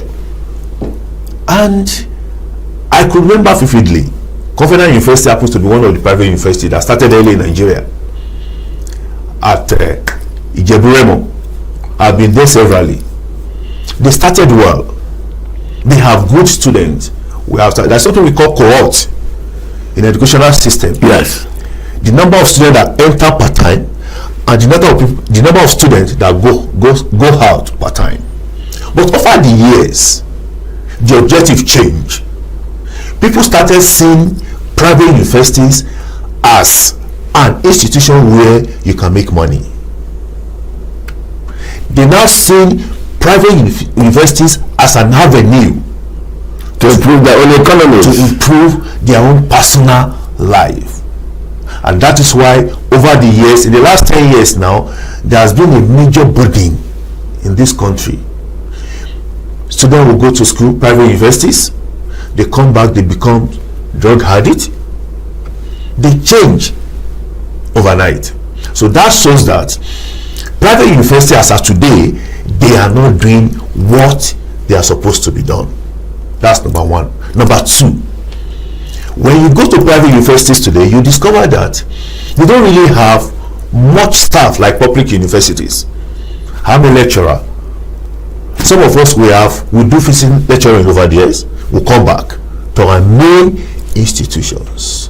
One, this government came on board 29th May 2023, and I can remember very well when this government came on board, what we think will never happen in this country happened within a second. At the point of swearing in, the man said, I said this in my manifestos, and this thing must happen now. Subsidy removed. It was as if Nigeria will not survive it. It was as if this government will collapse. But overnight, people started adjusting. And within a few years, this same government came on board and said, no, the output of private universities are not encouraging. I've met with people that have graduated from private universities. When you interview them, you will know that they have nothing upstairs. Not all. Let me be objective. So the question now is this: why will a parent spend millions of naira on a child, and the child comes out, it cannot even define economics? So the whole thing now boils down that, okay, what can we do? And I cannot say less that this government has done justice to put in place private universities in Nigeria. By and large, students are supposed to go to private university now. They are now seeing options of coming back to public universities, because in public universities now, no more strike. Since this government came on board now in this country, nothing like ASU strike. There has been dialogue, there has been compromise here and there. Even as we speak, there's conversation going on. Conversation is going on. So that shows that any moment from now, public university, they will take back their position in the educational sector in Nigeria. Lastly, I used to tell people that the head of any family determines how the family will look. Very correct. So look at private universities, look at their vice chancellors, look at the owner of those private universities. Without missing word, I know of a private university in this country that the owner didn't even pass through schools. They didn't even pass, not even OND certificate. And today, they are what? Proprietor of one of the biggest private universities in Nigeria. So it's a minus. In a way, it will have what we call adverse ripple effect on the school and the outcome and the output. Honestly speaking. So on this note, I want to appreciate the current government to have taken that bold steps to look into private universities in Nigeria, so that we'll be able to get it right in our educational system. Now, Doc, at a point in this country, the conversation was that the quality of students coming out of the public universities was dropping. You just mentioned ASU, its unending, ever coming up strikes that frustrated children who otherwise would have spent 3 years or 4 years for a course, and they remain there for 6 years, 7 years, because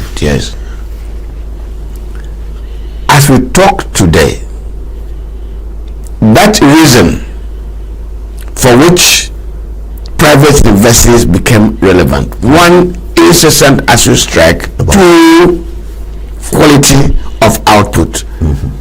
As the coming of private universities solve that problem? Without any bias, I want you all to know today, especially Nigerians, that private universities have not been able to solve the issue of quality in our educational system. You can't imagine me as a parent paying 2.5 million naira every semester. Those universities, they are being run like private secondary school and primary schools. That is why when you see a product of private university, you discover that they look, they are not that strong, they are not bold, they can't confront the challenges out there outside after graduation. They cannot. They are not prepared for they are not prepared. Unlike someone that goes to ABU, go to University of Ilorin, UNILAG, you kill. You do so many things on your own so that you could be prepared for challenges after school. So I will say this morning that our private institutions, most of them, they've not been able to close that gap. It's not all about having first class 2-1. It goes beyond that. I keep telling people, what put food on people's table? It's not their degree, it's not their certificate. No. It's what they have upstairs that bring food on their table. how far you've been able to maneuver your ways logically, legitimately, put food on your table, not your degree. So I'm here this morning to tell the whole world, especially Nigerians, that private universities have not been able. How come when I was in school, nobody even knew my hostel as my parents. Nobody. You are going, but you can go. Remember the son of whom you are. That's all. And I will come back. Now we take our children to campus. During the week we go and follow them up. Have you eaten? Now, so we now expect those students to come out of school and be strong. No, it doesn't work that way. Now, Doc, wait. Now, if the president's ban, who is going to succeed for 7 years, yeah, I can almost predict what will happen. Okay. Interest by prospective students will be turned on the public universities. Sure. The public universities, do they have the capacity? Do they have the facility to absorb, accommodate, and teach the number that is swarming around? And it's commonsensical that when the pressure is too much on these universities, you have, for instance, you have 3,000 openings and 300,000 people want to enter. That is a recipe for corruption. Yeah. How do I address that? Because it is like you and I now knowing what is going to happen before it happens. Because how are we going to address it? Yes. Currently, as we speak now, cutoff from JAM is 150. For my whole university is 180. As at last session, we had issue of accommodation. Yes. 2, we have issue of lecture theaters. Because, for instance, a lecture theater that's meant to accommodate just 200 students. Now we have 600 students crammed in. Some standing on window frames. So I will say it categorically. That cannot be university. No, that government still needs to look into private universities. Look at University of Abuja. They have enough land for structures. Any structure they want to put in place, they have enough land. That's number 1. Number 2, I know with time people will see the reason why public universities is far better than private universities. All our leaders today in this country, they all pass to public universities. Primary school, not even nursery school, public secondary school. You understand? And today we are where we are today, to the glory of God.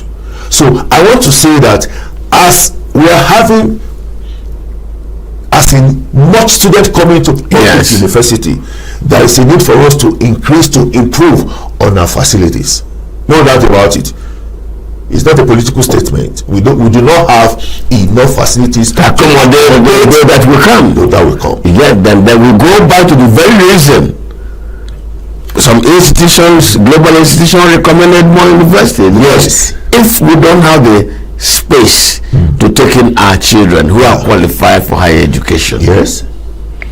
Some politicians will tell you not everybody should go to the university. Some should stop at trade skill. Some should stop at that. The country still needs them. I agreed. But those who desire to go, should they not be allowed?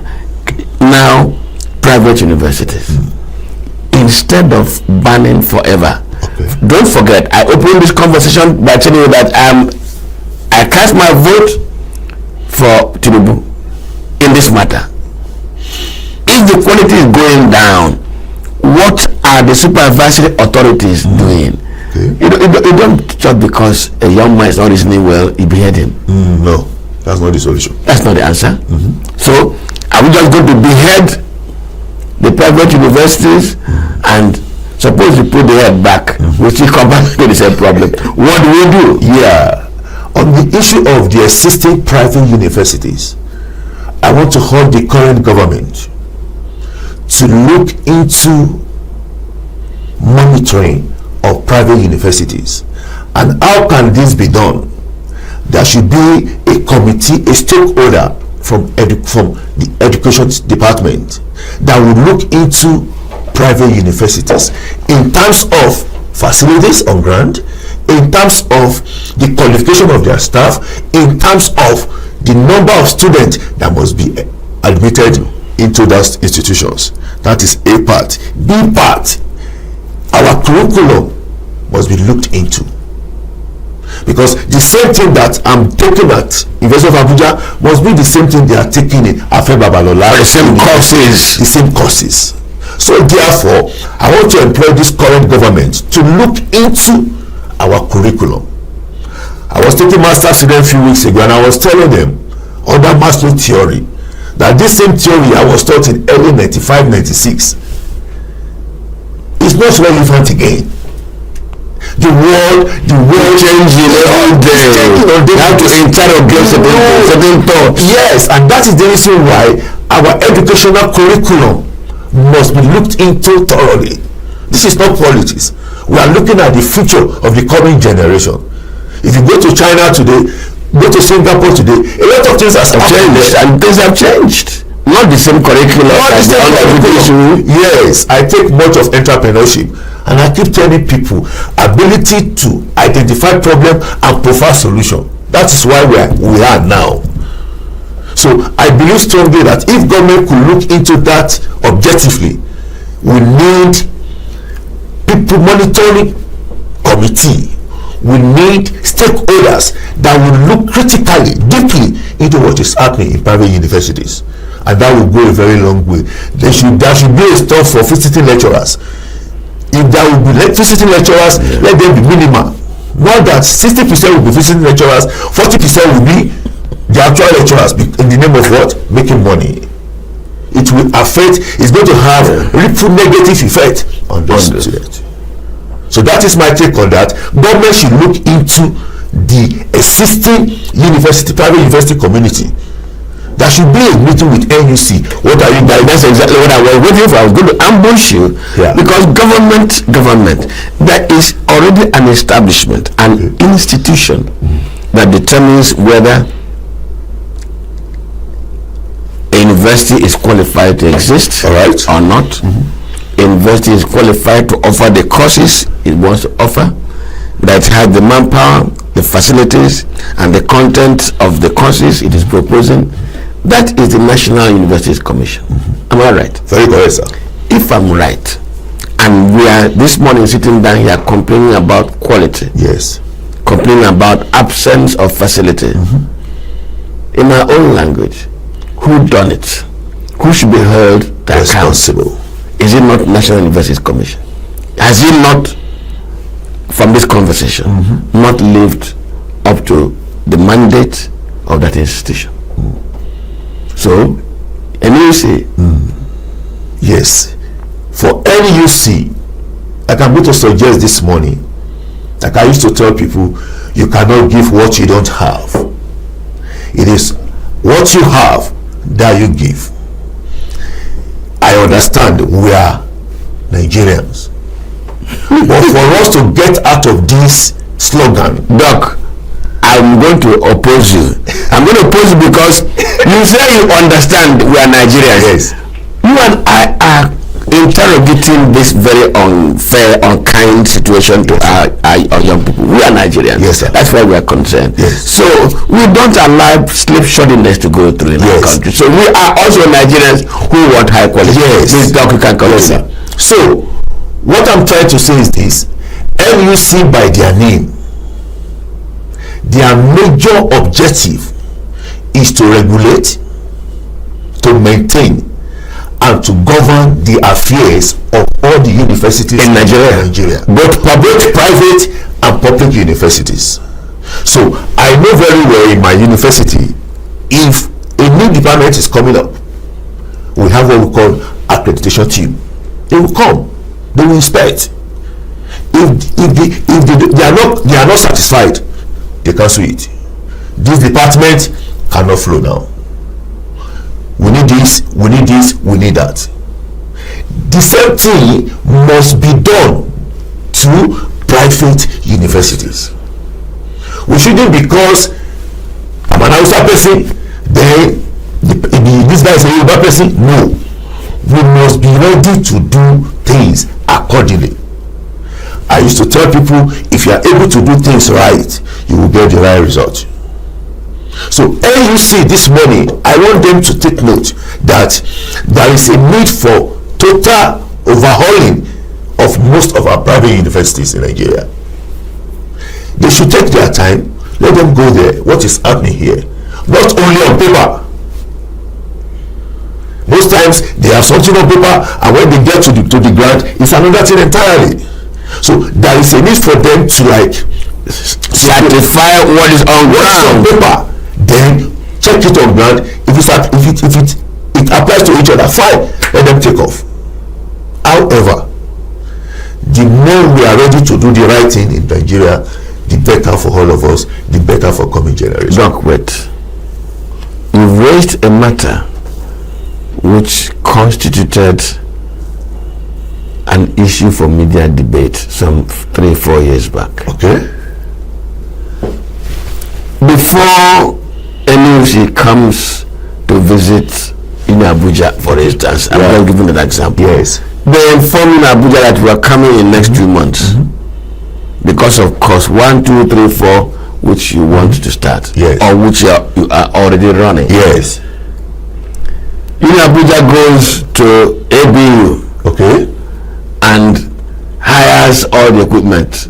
Okay. Laboratories, yes. Workshops, yes.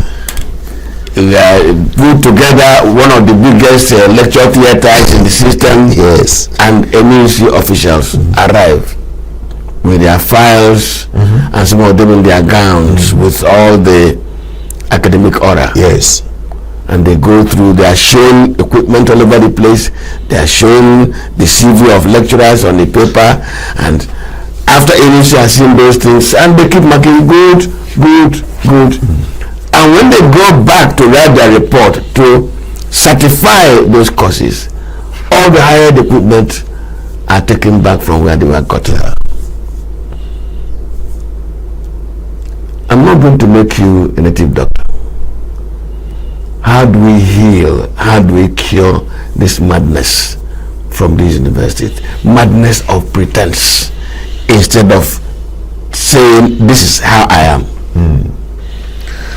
Madness of pretense in our university system, both private and public universities, is not something we can shy away from.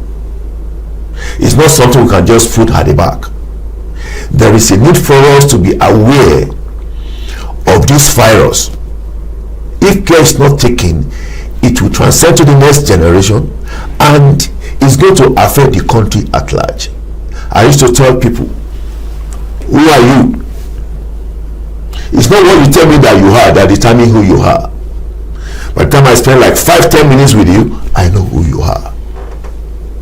Then there is a need for NUC to go out of their way. Oh, the photo letter, we are coming in 2 weeks time. They should come around, even before that 2 weeks to like, okay, what is on ground? Before the main team will come. Like I said the other time, we can change this country. It will not change overnight. It's going to be a gradual process. But notwithstanding what we are meant to do today, we must be ready to do it. So I'm challenging both NUC and private universities and public universities that there is honor on us now that we must be ready to do what is right. Because unless we do what is right, we will never experience the right result. The president has taken a political decision. All right. He's a politician. Okay. That political decision is to stop a surge in a number of universities. In fact, when I was coming to work this morning, I was driving along, there was an advertisement on radio. All right. A Ghanaian university was promoting itself that if you want one of the world-class education, come to so in Abuja, meet so and do this in Ghana. Doc, in this country, let me mention a name on air today. Okay, sir. We had a challenge with research methods while we were in the university. And Professor Alfred Opubo, who who was Africa's first professor in communication, noticed that students passing out and joining advertising agencies were deficient in research. Okay. And agencies, public relations agencies and advertising agencies needed students with high level of competence in research methods. Okay. He looked back at University of Lagos and discovered that there was a deficiency. Through one of his colleagues, Professor Frank Okugwaja, he brought in Professor Isaac Obenkwedu, who was a first-class graduate in the United States and who was a friend of Frank Okugwaja, to come do a sabbatical at the University of Lagos. And he that 1 year to try to fill the gap. What do we do? Some of our own lecturers, or what do you call them? Something assistant, lecturer assistant, graduate assistants. We are now attending lectures with us on research methods, methodology. And Isaac Obenkwedu, he extended his 1 year stay at University of Lagos in order to give to that department what it lacked. Now, why am I heading to, Prof? Yes, sir. Doc, I'm heading to the matter of exchange. Lecturers coming from the universities around the world to Nigerian universities.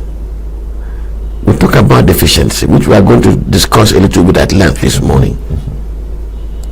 Why is it that Nigeria's university system is no longer attracting intellectuals from other countries to come here, do their sabbatical, rub minds, exchange knowledge, or our own lecturers being attracted to outside universities to do their sabbaticals and come back, and therefore enriching the content of education, is university education in Nigeria? Why has that dropped? The key point here, which I know is very, very important and crucial,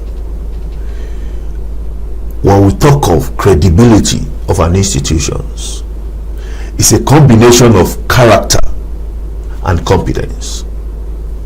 Now, you might be competent and lack character. At the same time, you might have character and not be competent. I've heard people telling me that they want to go abroad for their sabbatical, and I ask them, instead of going abroad for your sabbatical, why not go to other states within the Nigeria for your sabbatical? Number one, emotional insecurity.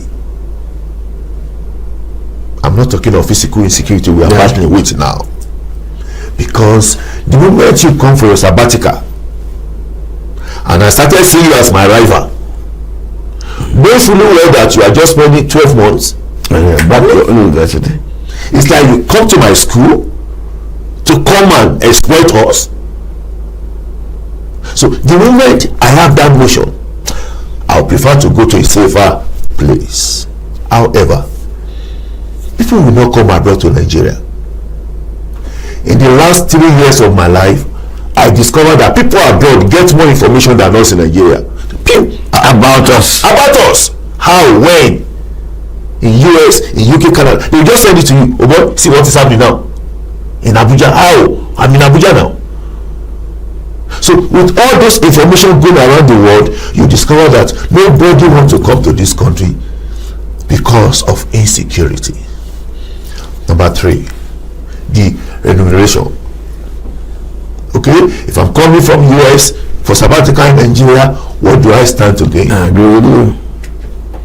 Oh, accommodation on your own, transportation, take it for yourself. So all those things packed together will definitely discourage anybody coming from anywhere to come for sabbatical in Nigeria.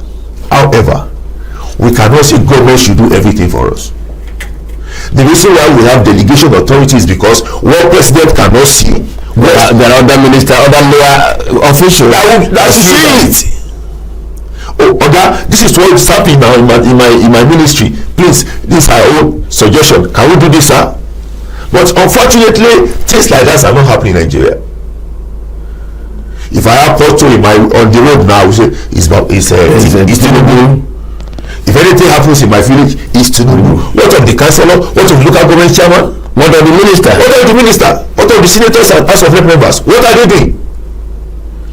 So the whole thing points down to the fact that even we ourselves, we are not ready to take responsibility.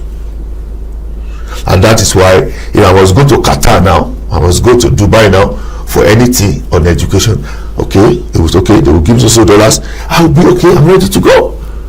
Because I will gain more knowledge, exposure, and economically I'm better off. So I would prefer to go. It is human. It's a very human nature. But when people are coming to Nigeria, the first question is, are we safe? Oh, fine. From the airport, you landed on campus. Do I have house on campus to stay? The answer is no. Because people on ground don't have accommodation. So you that is coming for sabbatical, for no accommodation for you. So a lot of factors are responsible for people out there shunning us. They don't just want to identify with us. We go for seminars, we go for workshop. They like us, we have brain, we can deliver. But we have some major issues that needed to be rescued. Especially that insecurity. The insecurity is a challenge, but I do not think that university eggheads can solve that challenge. That challenge can only be solved by the political leaders, yes, at the federal level. It's not something meant for the university. I was going to draw your attention to the establishment of University of Jos. Okay, sir. University of Jos was virtually midwifed and delivered. Okay. From and by University of Ibadan. Okay. That is a credit that University of Jos can point to its beginning, and that beginning can take credit for this offspring.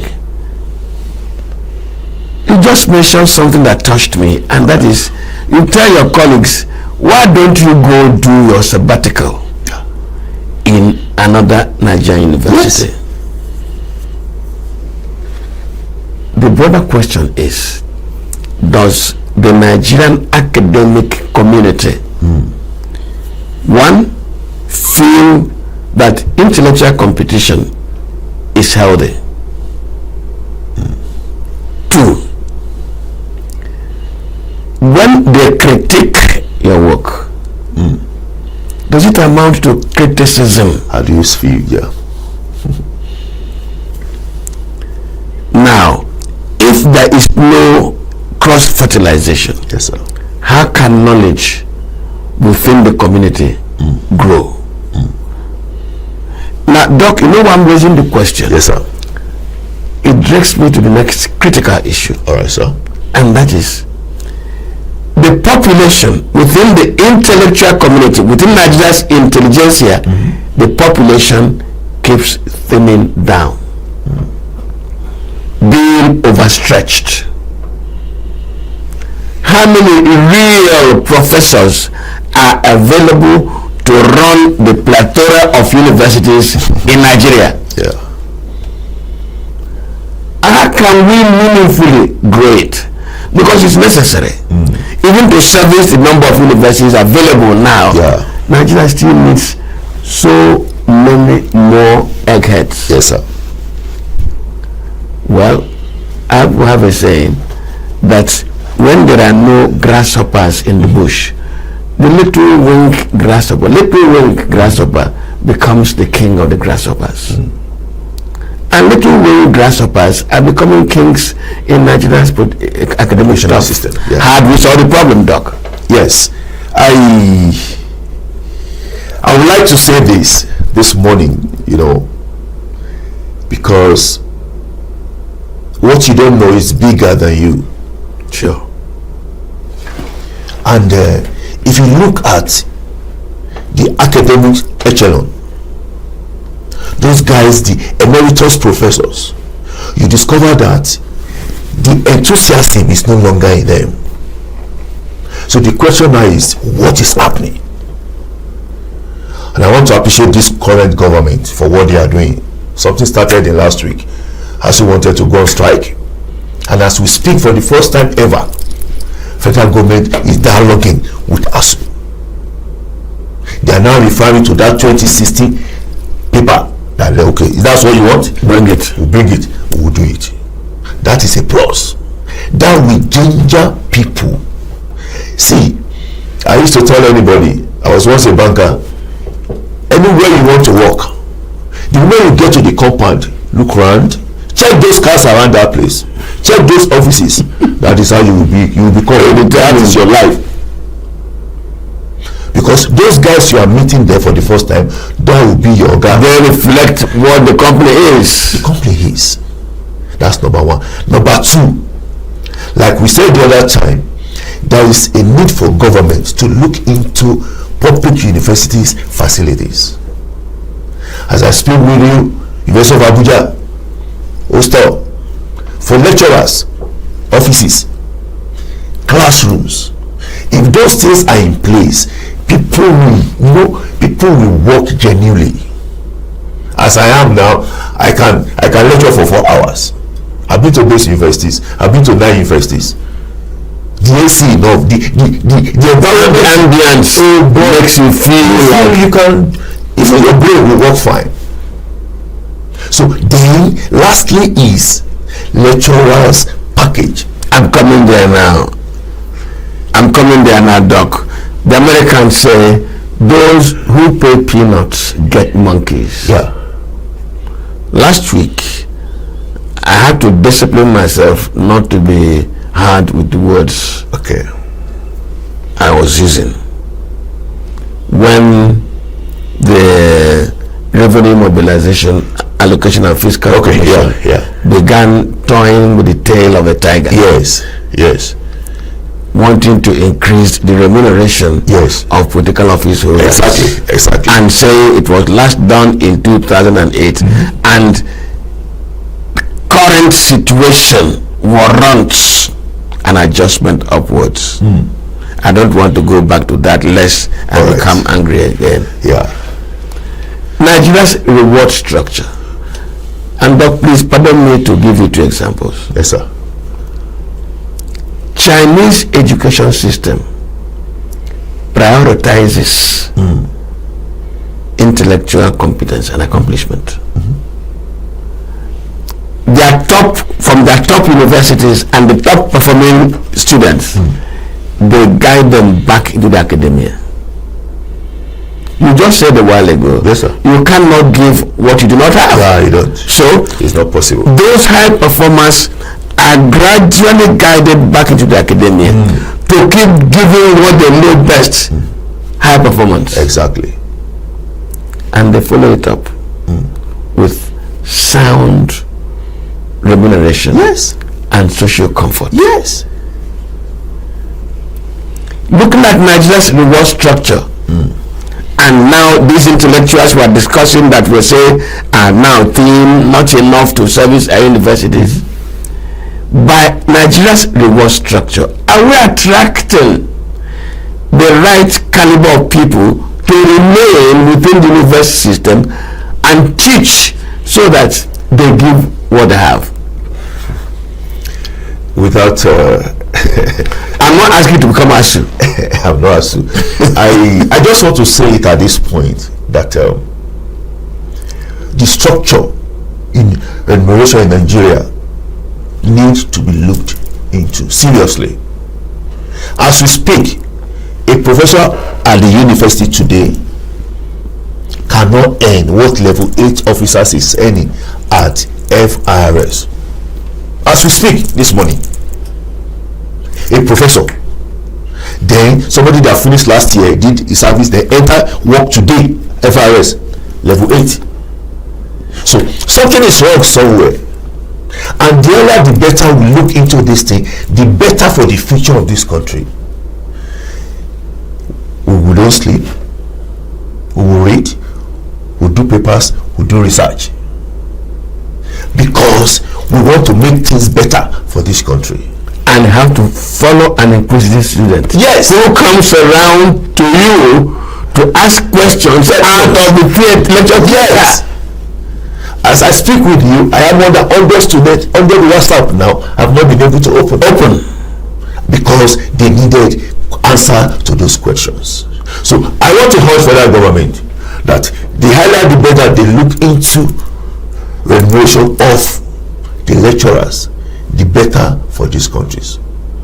There are sharp guys in the universities. If they have opportunity today to go to oil company, they will move. They move. Some are japa. They are leaving the country not because things are easy over there. They are not. But because they want to live a better life. My salary as a single person cannot drive me from Hapo to the university in a month. Buy fuel, 20,000 naira every day. To go over there. And so many others. And that's why you see lecturers at times, they might come once today, come after 2 days, because they have family, they have what, they have children, they need to pay their school fees, a lot of things. So, and we are the one preparing Nigeria for tomorrow. So there is a need for government to look into this aspect critically. No doubt about it. This government is trying. It's trying. No doubt about it. Look at the issue of technical college. Look at the issue of net fund for the university students. That's a major one. Now, people that don't even have money, okay, go to technical. You know it's free when you get there. So that's a major one. So the same thing can be replicated at the university levels. And the moment lecturers are being well paid, I bet it with you, people are ready to work. And people are ready to go into teaching. They are ready to go into teaching. It's a noble profession. Well, President Bola Ahmed Tinubu says next 7 years running there will be no establishment of new private universities. That's one side of it, isn't it? Yes, sir. The second side will say, what's happening to the public universities? We'll take a short break now because this conversation has been, I know, we'll take a short break, please, very quickly, very short break, because this conversation has been around federal government. There are state universities that look more like my chicken farm, even though I don't have any chicken in that farm again because I cannot buy feed. Our children are also attending those universities. As the government rightly, very rightly, is solving this kind of bazaar of universities, private universities, can it also attend to the state universities as the federal government is attending to those, the ones it runs? What happens to those ones being run by the states? That's in the second part of this conversation. Please stay with us.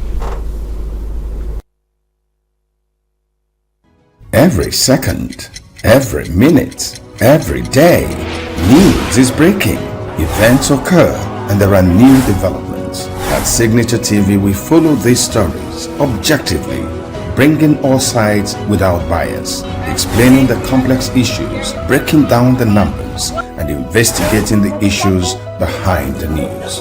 Anywhere and everywhere, near or far, wherever the news is, we will be there. Signaturetv. News in your pocket.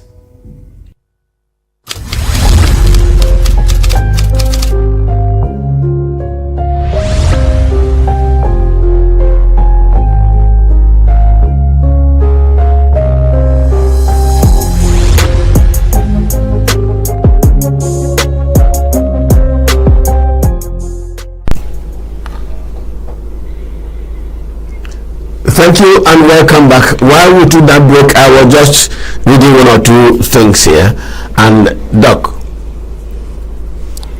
we've spoken about the private universities, the gap they are supposed to fill, with the fact have not filled that they ought to.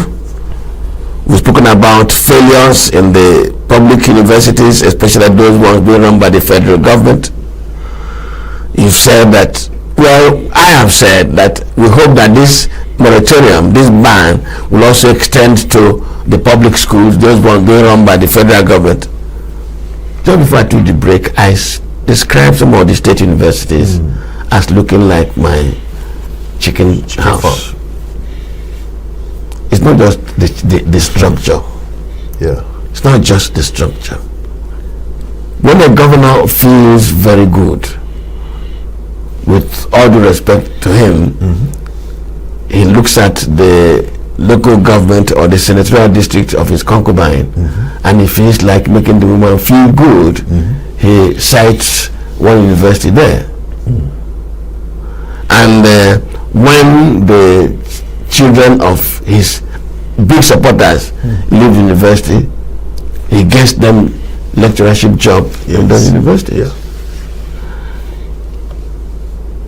Turning the university system into a machinery for political patronage at the subnational level. What do we do about it? Let me ask you, Doc. Yes, sir. ENUGU is in control over everything. Exactly. Can a governor establish a university without the approval of the ENUGU? No way. Please talk to me. Yeah. On the issue of state universities, there is a need for us to look into that critically and holistically. I know federal government will ask 3 items, and that is exclusive list, concurrent, and residual. And I know education fall under concurrent list. That is both the state and the federal government. However, we should be sincere to ourselves at this point. Why would a governor who cannot pay salary of civil servants in his state embark on establishment of state university? Either we like it or not, they have motive. And this is the right time for NUC to look critically into all the state universities. I've been to so many state universities, and I know that what is obtainable there is not NUC standard. Fine. NUC will do their own, they will leave the system. They can't be going there every day. But they can put a staff in every state university to monitor the activities of those universities. All this thing we're saying today is not for personal interest, but to save this country from future problems in educational system. NUC is to go extra miles to look into those criterias, those prerequisites for which state university must be established. If that is done, how far have they gone in complying and then but monitoring as well and monitoring those aspects? So if that is done, I believe strongly that state university will take a new leaf in this country. Lastly, there is no one who talk about state university without talking of politics. Yeah. The ground interwoven is, if governor wants it to be done, he will do it. But beyond that, if you're a governor of a state, the highest years you can spend is 8 years. After 8 years, you go back home. Now look at what you care for the future. For the future. Millions of children will go through that institution. The children unborn that will pass through that system. So I think it is high time for Nigerians to be thinking not only for now, but for future. Because either you like it or not, every office you think you are, after you are expired, you go, then another set of people will come on board. So I want to advise, I want to suggest, I want to recommend that NUC should take another steps of scrutinizing state universities so that we can as well get best out of those universities. Doc, I'm going to be very unfair to you in concluding this conversation this morning. Okay, sir. Can you please play the augurer? Shakespeare says the augurer, he looks into the seeds of time and he knows which seed will grow and which seed will not grow. Yeah. Look into the National Universities Commission. Okay. You've been talking as if those within the National Universities Commission come from the moon, another planet. Do you think that the National Universities Commission is capable and willing and open to this kind of conversation we're having this morning, in order to indeed appreciate that their failures will amount to the failures of this country if they don't look into the universities detachedly, not with any particular leaning towards any government or any interest, but for goodness sake, so that the academia can redeem itself and deliver on the expectations of our society. Look at NUC. I'm very quick for that. Well, I've been to NUC one or twice, and the caliber of people that work with NUC, I know they are capable. Then when you look at this current government, you will know that it's a no-nonsense government. This government meant well for this country, especially our education sector. So I believe strongly that NUC, they are doing their best, but be as it may, they can still go further in checkmating our educational institutions, especially public universities, private universities, and state universities. Because if we are able to get it right now, we've been able to save the coming generation from calamity. So I believe NUC, they have all it takes. Yes, they have that potentials to walk over all our university system in Nigeria. And I believe as they are ready to take off, definitely they will surely get that result. Somebody said to me before coming to the studio, I should ask you this question. Okay. Who is the Vice Chancellor of Bayero University, Kano? Just a minute. Okay. Don't answer. Okay. Who is the Vice Chancellor of University of Nigeria? Who is the Vice Chancellor of Obafemi Awolowo University? Who is the Vice Chancellor of Nasarawa State University? Who is the If you check these Vice Chancellors and those universities, they are all homeboys. When was the academia reduced into a village conference? That is for another day. Thank you very much. In the past 1 hour, I've been having conversation with Dr. Shegu Adelodu, correct. Dr. Shegu Adelodu has passion for education. I conversed with him quite some years back on issues of economy, and I didn't lose him. But when it came to the health of the universities, I said to my staff, please, we must go locate him. The reason is very simple. Unless we begin to track and respond to what's happening to our university system, we will not be able to track and respond to what is happening to our development. The president has taken a fundamentally important step. Freeze the establishment of universities and private universities. Mr. President, go ahead and freeze the establishment of even state universities for as long as you're in power. It will give us time to retool. It will give us time to reassess. It will give us time to ask and answer the fundamental question of what use is our education if we cannot solve our problems. Dr. Adeladu, thank you very much. Thanks so much, sir. Thanks for having me, sir. Thank you very much. It's my pleasure. Let's meet tomorrow again. My name is Mwagboz Njoko. Good morning.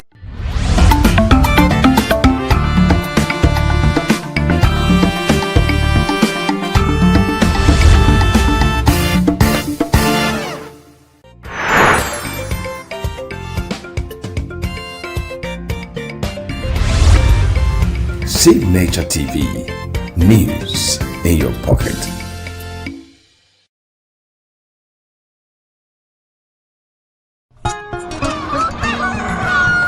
New every morning on Signaturetv, we open the day for you with needed energy, information, and required vibes to shape your day. From sizzling snippets of stories in various areas of life to intriguing conversations with net worth guests. When you have people who have no track record becoming your leaders, you have a problem. There's no outstanding gratuity when Obi took over from me. I left in all the accounts of Anambra State 13.8 billion for him. Your day cannot be complete without Signature Morning on weekdays and Signature New Day on weekends. There is no better way to start your day except Signature Morning and Signature New Day every day on Signature TV.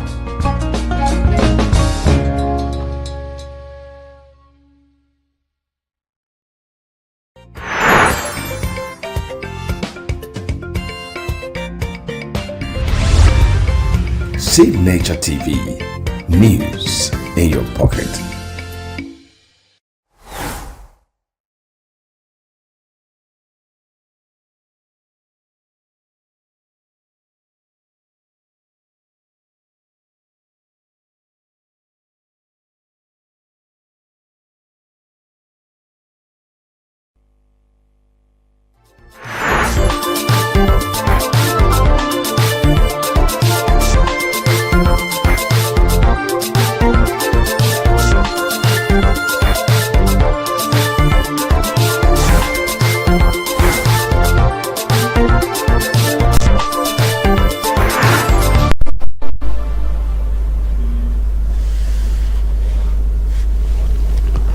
Let me welcome you to the conference this beautiful morning.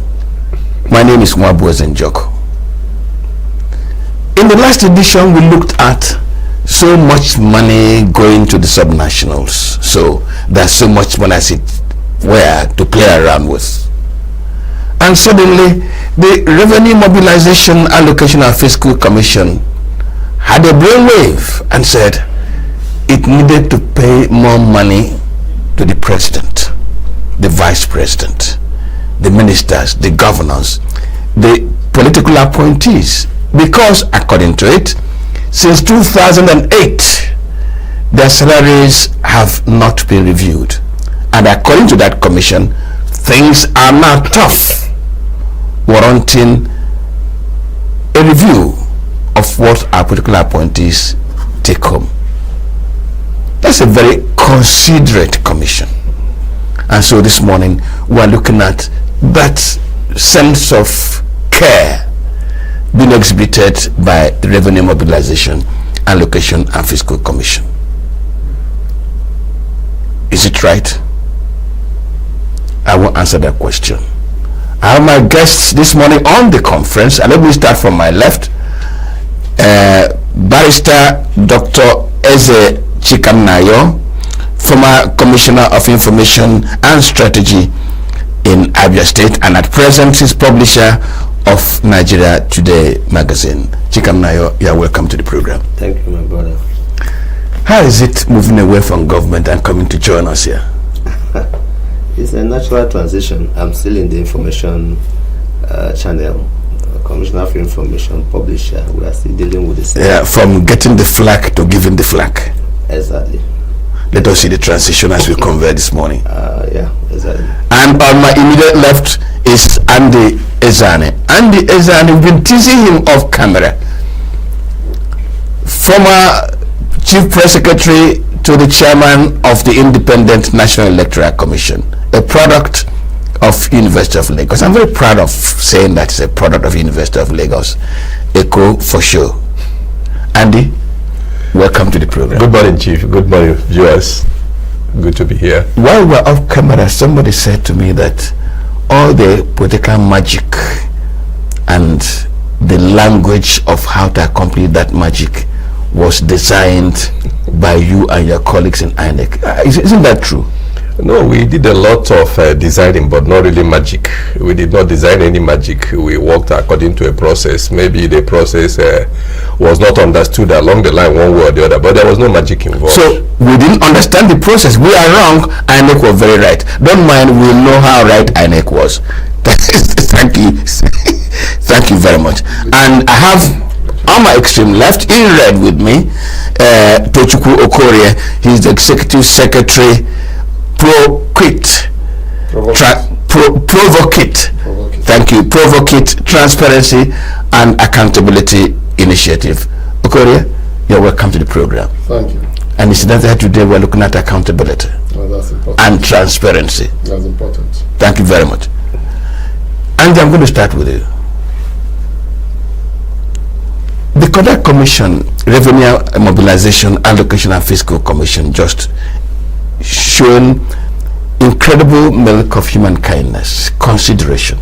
And it says since 2008, the remuneration, the salaries of particular office holders for the president downwards have never been reviewed, and that things are now tough, warranting a review. Do you cast your vote for this kind of very kind consideration? Well, it is not a very straightforward question, and it wouldn't get a straightforward answer. The fact is this: yes, they may be correct. If they say that from 2008 there had not been a review, then if they come from that perspective, then they will be justified in trying to have a review. So to that extent, you can say, yes, it may be right for them to do that. But you cannot do that review in isolation. You have to do that in the system that you are working, in the environment that you are working. Things are not tough only for those who occupy political positions. For those who are around them in the environment, for those who are outside their gates, have you also reviewed, where they are living? There are those who are in the formal sector, there are those who are in the informal sector, there is the minimum wage and the rest of them. You have to do a comparative analysis. It is when you find out that what the political office holders are taking home does not compare with what others are getting in terms of all they have available to survive, then that is where this year kindness is going to play out. But if you find out that even if you take it back to 2000 or 1998 or 2008, as you said, that what they still have and the access they have to means of survival is still way above what the people who are around them and in the environment are having to survive, then that's your motivation for trying to review that actually becomes very tendentious. It's not quite right, So I think that is what the issue is. If you are going to do that and you are going to find out that what you call minimum wage and what others are going is still far behind and they cannot sustain them, then for those who are on the elite level, who are occupying political position, who are leading by example, it is a very wrong way to start. Invariably would have started usually in the society, usually in the world, when you need a lifting hand, you start from the vulnerable ones. That actually is what makes sense. That, I think, is what the issue is. Okay, let me summarize Andy without removing much from what he said. The Revenue Commission seems to want to increase the gap between the haves and have-nots. Precisely, yeah. Does that occur to you as what they're trying to do? Okay, thank you for the question. Thank you, viewers, for watching. I will also say that there is no straightforward answer to that question. The gap between the rich and the poor has kept widening. It's a fallout of policies, not just this one, several government policies. But let me say that what RANFAC, I hope that's what they call it. They call the acronym, RNAFC or whatever. What they have done, in my view, is purely political.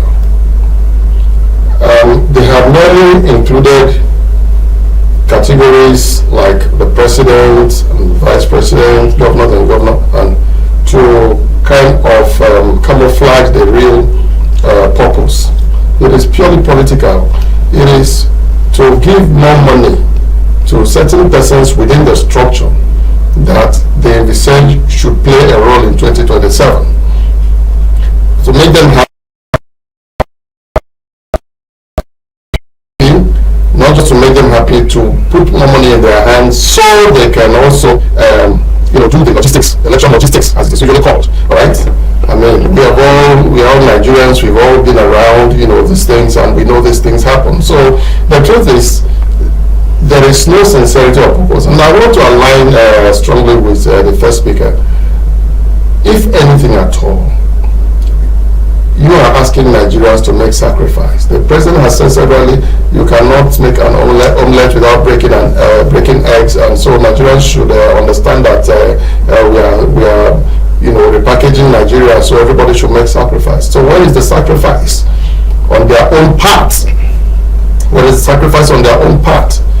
And nobody should tell me that, okay, what they had before this increase, what they had was not enough for them.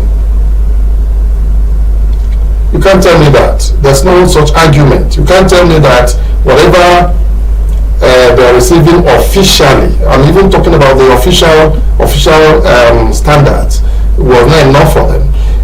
Whereas all the allowances and all the avenues of amassing money, while I'm not encouraging corruption, the fact remains that there are 1,001 ways that monies are being thrown about, and we all know these things. If you are telling me you are plugging the holes, you know, the leakages and all of that, and therefore president or political office holders' access to money has been shrunk, and therefore this and that, you know, it will make a logical sense to a logical mind. But in this case, we are saying, or rather, let me put it as a question: are we saying that, they don't have enough to buy food and all of that, new cars, and all of that? So what are they doing with new cars? As a matter of fact, one of the strongest arguments against, I mean, for those who criticize government is that this is a government, so to speak, but before they came into power, one of their strongest criticisms of government was that, government was over-bloated, you know, profligate government and all of that. And then, you now have the opportunity to come to the saddle. And I can't even say whether this government is more profligate than their... I can't answer the question either. I should answer to you. No, I can't answer the question. You know, I've always quoted Charles Dickens on this program. Ask no questions and be told no lies. Please, Chikanayo. Yes. This president has said again and again to us, all of us, we are in this together to salvage this country. We will experience this hardship as a Nigerian family, so that when the dawn breaks and the good day comes, we'll all be happy together. And we agree. In trying to do this, does the Revenue Mobilization Allocation and Fiscal Commission consider that we should all be in this together? Well, for me, I have a major challenge with this proposition at this time, and it has to do with what I would call emotional intelligence. I believe that, like the Bible said, all things are permissible, but all things are not expedient. You know, it is permissible and it's routine for the Mobilization Commission from time to time to have a review of emoluments, as it were, that accrue to different cadres of public officials. But then it's a bit insensitive. That's the word I've been trying to get. A bit insensitive to do that at this time. You know, Nigerians are going through a lot. Let's be factual about it. There is nobody that runs a family. I don't know, all of us here. If you ran a family some few years ago and you are running it now, you know the extent of adjustment you have to make to be able to make ends meet. And then you have the minimum wage debacle that we're just coming out from, 70,000 at the federal level. Some states are trying to adjust upwards now. So how much is 70,000 really worth in real terms for somebody? I employed some people in my establishment, and the least paid workers, even though it's a private firm, earn much more than 70,000. But even at that, if they have to move from, say, Nyanya, or they have to move from Kubwa or from Lube to come into the city center to do your work, sometimes you sit back to imagine, how do they really survive? Because when you just take your calculator and do simple mathematics of their transport in a month, you discover discover that most of them, if you remove the transport, you may not have up to 10,000 in real terms left.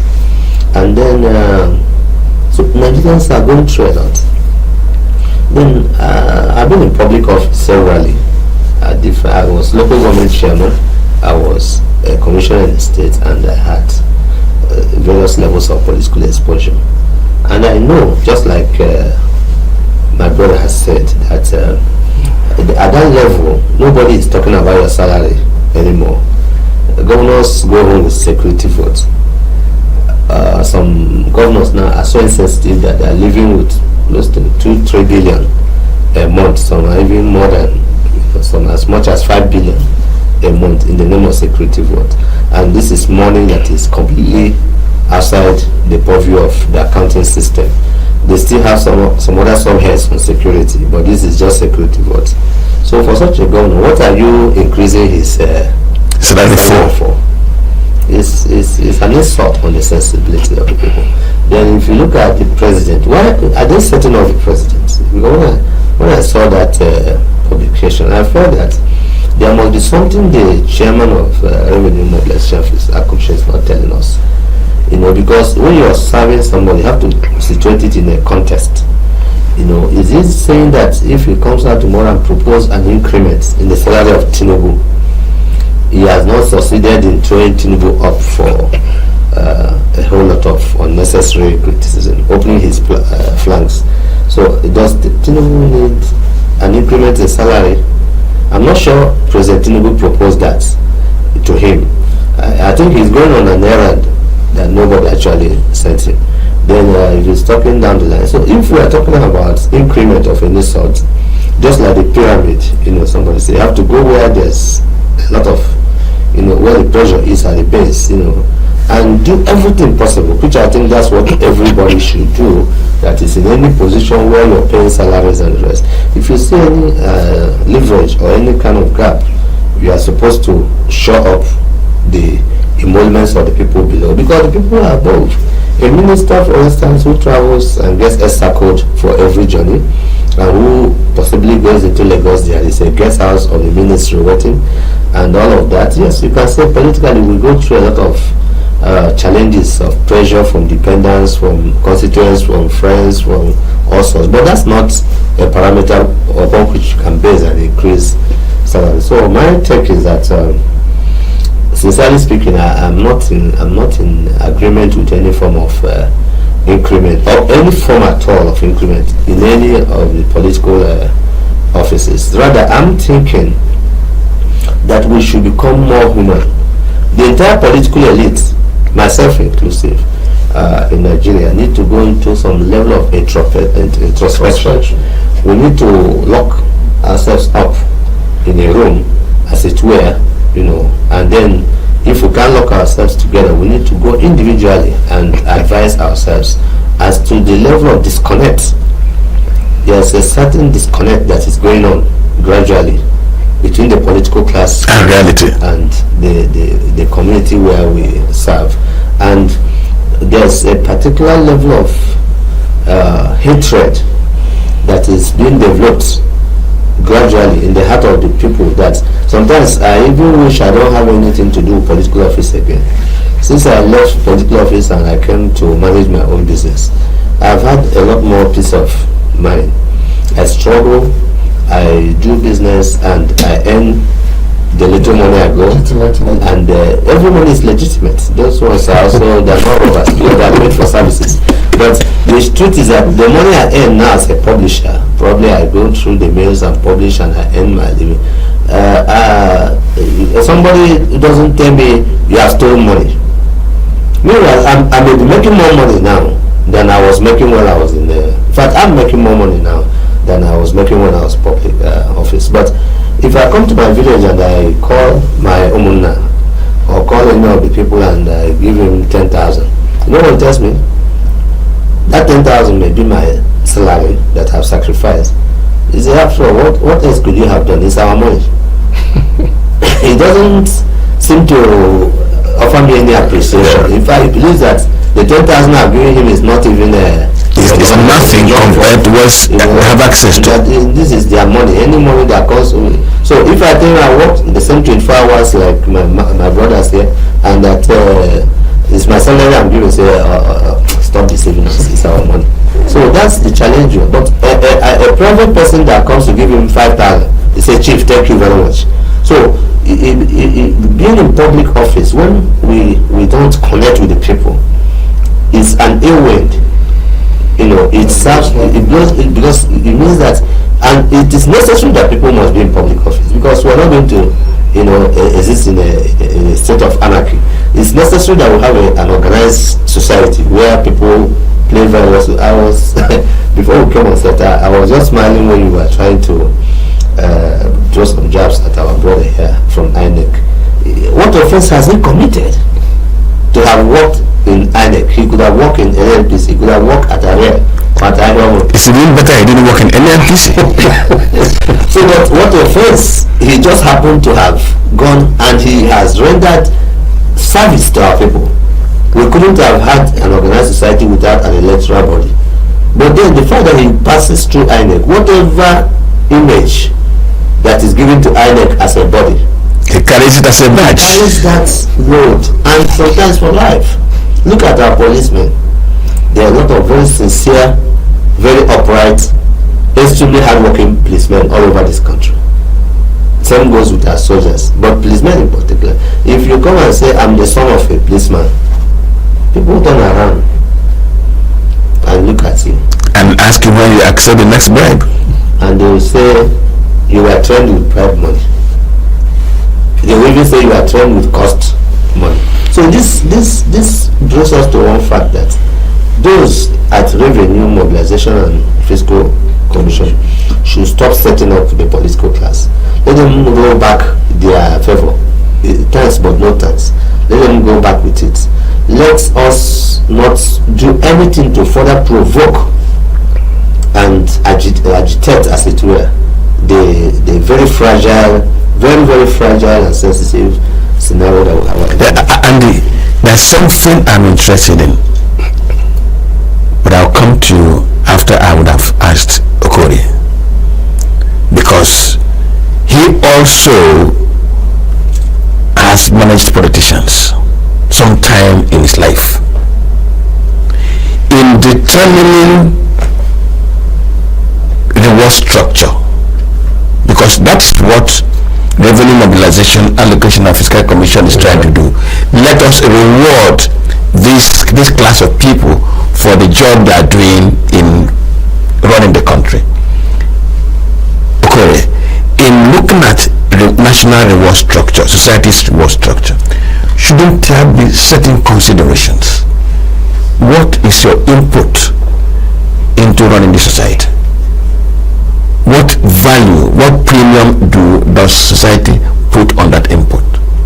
Why I ask the question is this: the president, as of today, I'm told, his salary is about 1.8 million naira, whatever that is. Let me accept that should be his salary. In the reward structure, what should a professor be earning? In the reward structure, what should be a sergeant in the police force be earning? In the reward structure, what should be the salary of an intelligence officer who plants himself and his life in the midst of terrorists, criminals, to safeguard everybody? What should be the reward of the security man at the gate who stays there 24 hours? Shouldn't it be a holistic assessment, so that you receive as you give? What should be the consideration? There is a whole lot of inverse logic in the way we manage resources in this country, and it's not just this topic gives me goosebumps, because I fail again. Let me repeat myself. I fail to understand the rationale if it's not just mere politics. This psychophancy, you want to impress the president or impress whoever, or there is a tacit instruction that, look, let these classes of politicians get money, okay, but to cover the real reason, also include me, okay, just to increase my own a little, but let this, if it's either of those two, that the chairman of RAMFAC and his team are just playing psychophancy and all of that, to the disadvantage of the president and the rest of the people in his team, like my brother said, because you are setting him up for criticism. Because I find it difficult to see or to believe that the chairman RAMFAC could have gone on his own to do this without the overt or covert approval, the tacit approval of the president. He can't do that. He doesn't have the powers to do that. And I don't even know whether such increment or such reviews are subject to legislative review, whether the National Assembly has any role to play. But in any case, you asked the question, what should be our reward system be? In this country, we reward people based on class, which brings me to the issue of the rich getting richer and the poor getting poorer. He has talked about security votes at certain level, and if you look deeply, you will see that that concept of security vote has even started trickling down to even ministers having security votes, directors having security votes. Everybody at the budgetary that has any level of budgetary control will award himself security vote, okay, which legitimizes corruption because now it has a name, security vote. Okay, so what are we saying?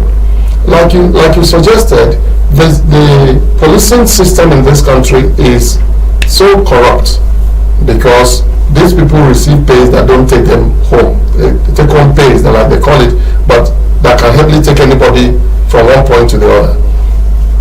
Yet, they are not the first in line when it comes to consideration for review of salaries. These are people whose only other access to money is the one they collect from drivers on the road, or they accept from so-called Yahoo boys. Of course, if they saw any young person that's carrying a laptop or using an expensive phone, automatically a Yahoo person, and then they begin to look into your account and extort money. So you are giving them legitimate reason to go that route. Okay? Now, so to answer your question more directly, we ought to have a rethink about the way now every season rather, ASU is either on strike or is planning to go on strike. Nurses and midwives are either on strike or they are planning to go on strike. Resident doctors are either on strike or they are planning to go on strike. Every segment of our working class, they are always agitating for just small increments, small consideration in allowances, and nobody is giving them.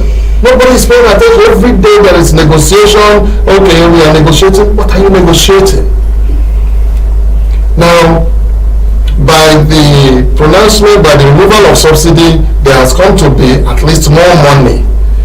Please, sir, let this money reflect in our reward system for lower cadre of public service. Let the doctors have more money. Let the nurses have more money. Let the teachers, let the primary school teachers have more money. A level 12 teacher, a level 14 teacher is earning below 100,000 in the states. At the state level. So this is and he has raised a very strong issue. ASU is threatening to go on strike. We negotiate year after year. Some states have not even paid the minimum wage of 70,000 naira.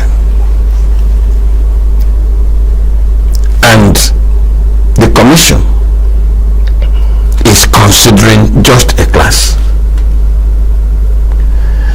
Our two colleagues have said this could be a setup. I do not want to call it a setup, but I worry about that policy. The likely consequence if a salary review is announced today, when the governor's salary is announced to have gone some 2-3 notches up, and the governor is still owing unpaid pensions, because he's going to draw that salary from the state resources. The 70 minimum wage he has not started implementing. The schools are dilapidated. The health care is anything but a health care facility, and the governor of course flies overseas to look after himself, and when he returns he gets to hear that he now gets more salary for owing me my pension, for getting the salaries unpaid. And by the way, some governors have not even cleared backlog of old salaries, legitimate salaries. What is the likely consequence of this? Well, the likely consequence is that sooner or later we are heading somewhere. There's going to be a major crisis in this land. There is no doubt about it. I don't know when it will come, but it will likely come. Because let me tell you what is increasingly happening is that we do not have any sense of responsibility or obligation to the people anymore. Nobody in what we call public service, quote and unquote, that expression is an anomaly. There is no service in that. Nobody is servicing anybody anymore. And we are heading to that point where people who are in position believe and they know that the people who they are supposed to serve actually do not exist, and there's nothing they can do. That's the truth of the matter. And when a colleague here spoke, he said, you know, they are developing a certain animosity, a certain anger. And it is going to explode somewhere, because when you take people for granted for a very long time that they cannot do anything, I don't want to open another line of discussion and all that will even lead to pointing fingers that may not come exactly to me at the point or any other person. But you know what it means is that people believe that no matter whatever I do, you cannot even move me out of that seat.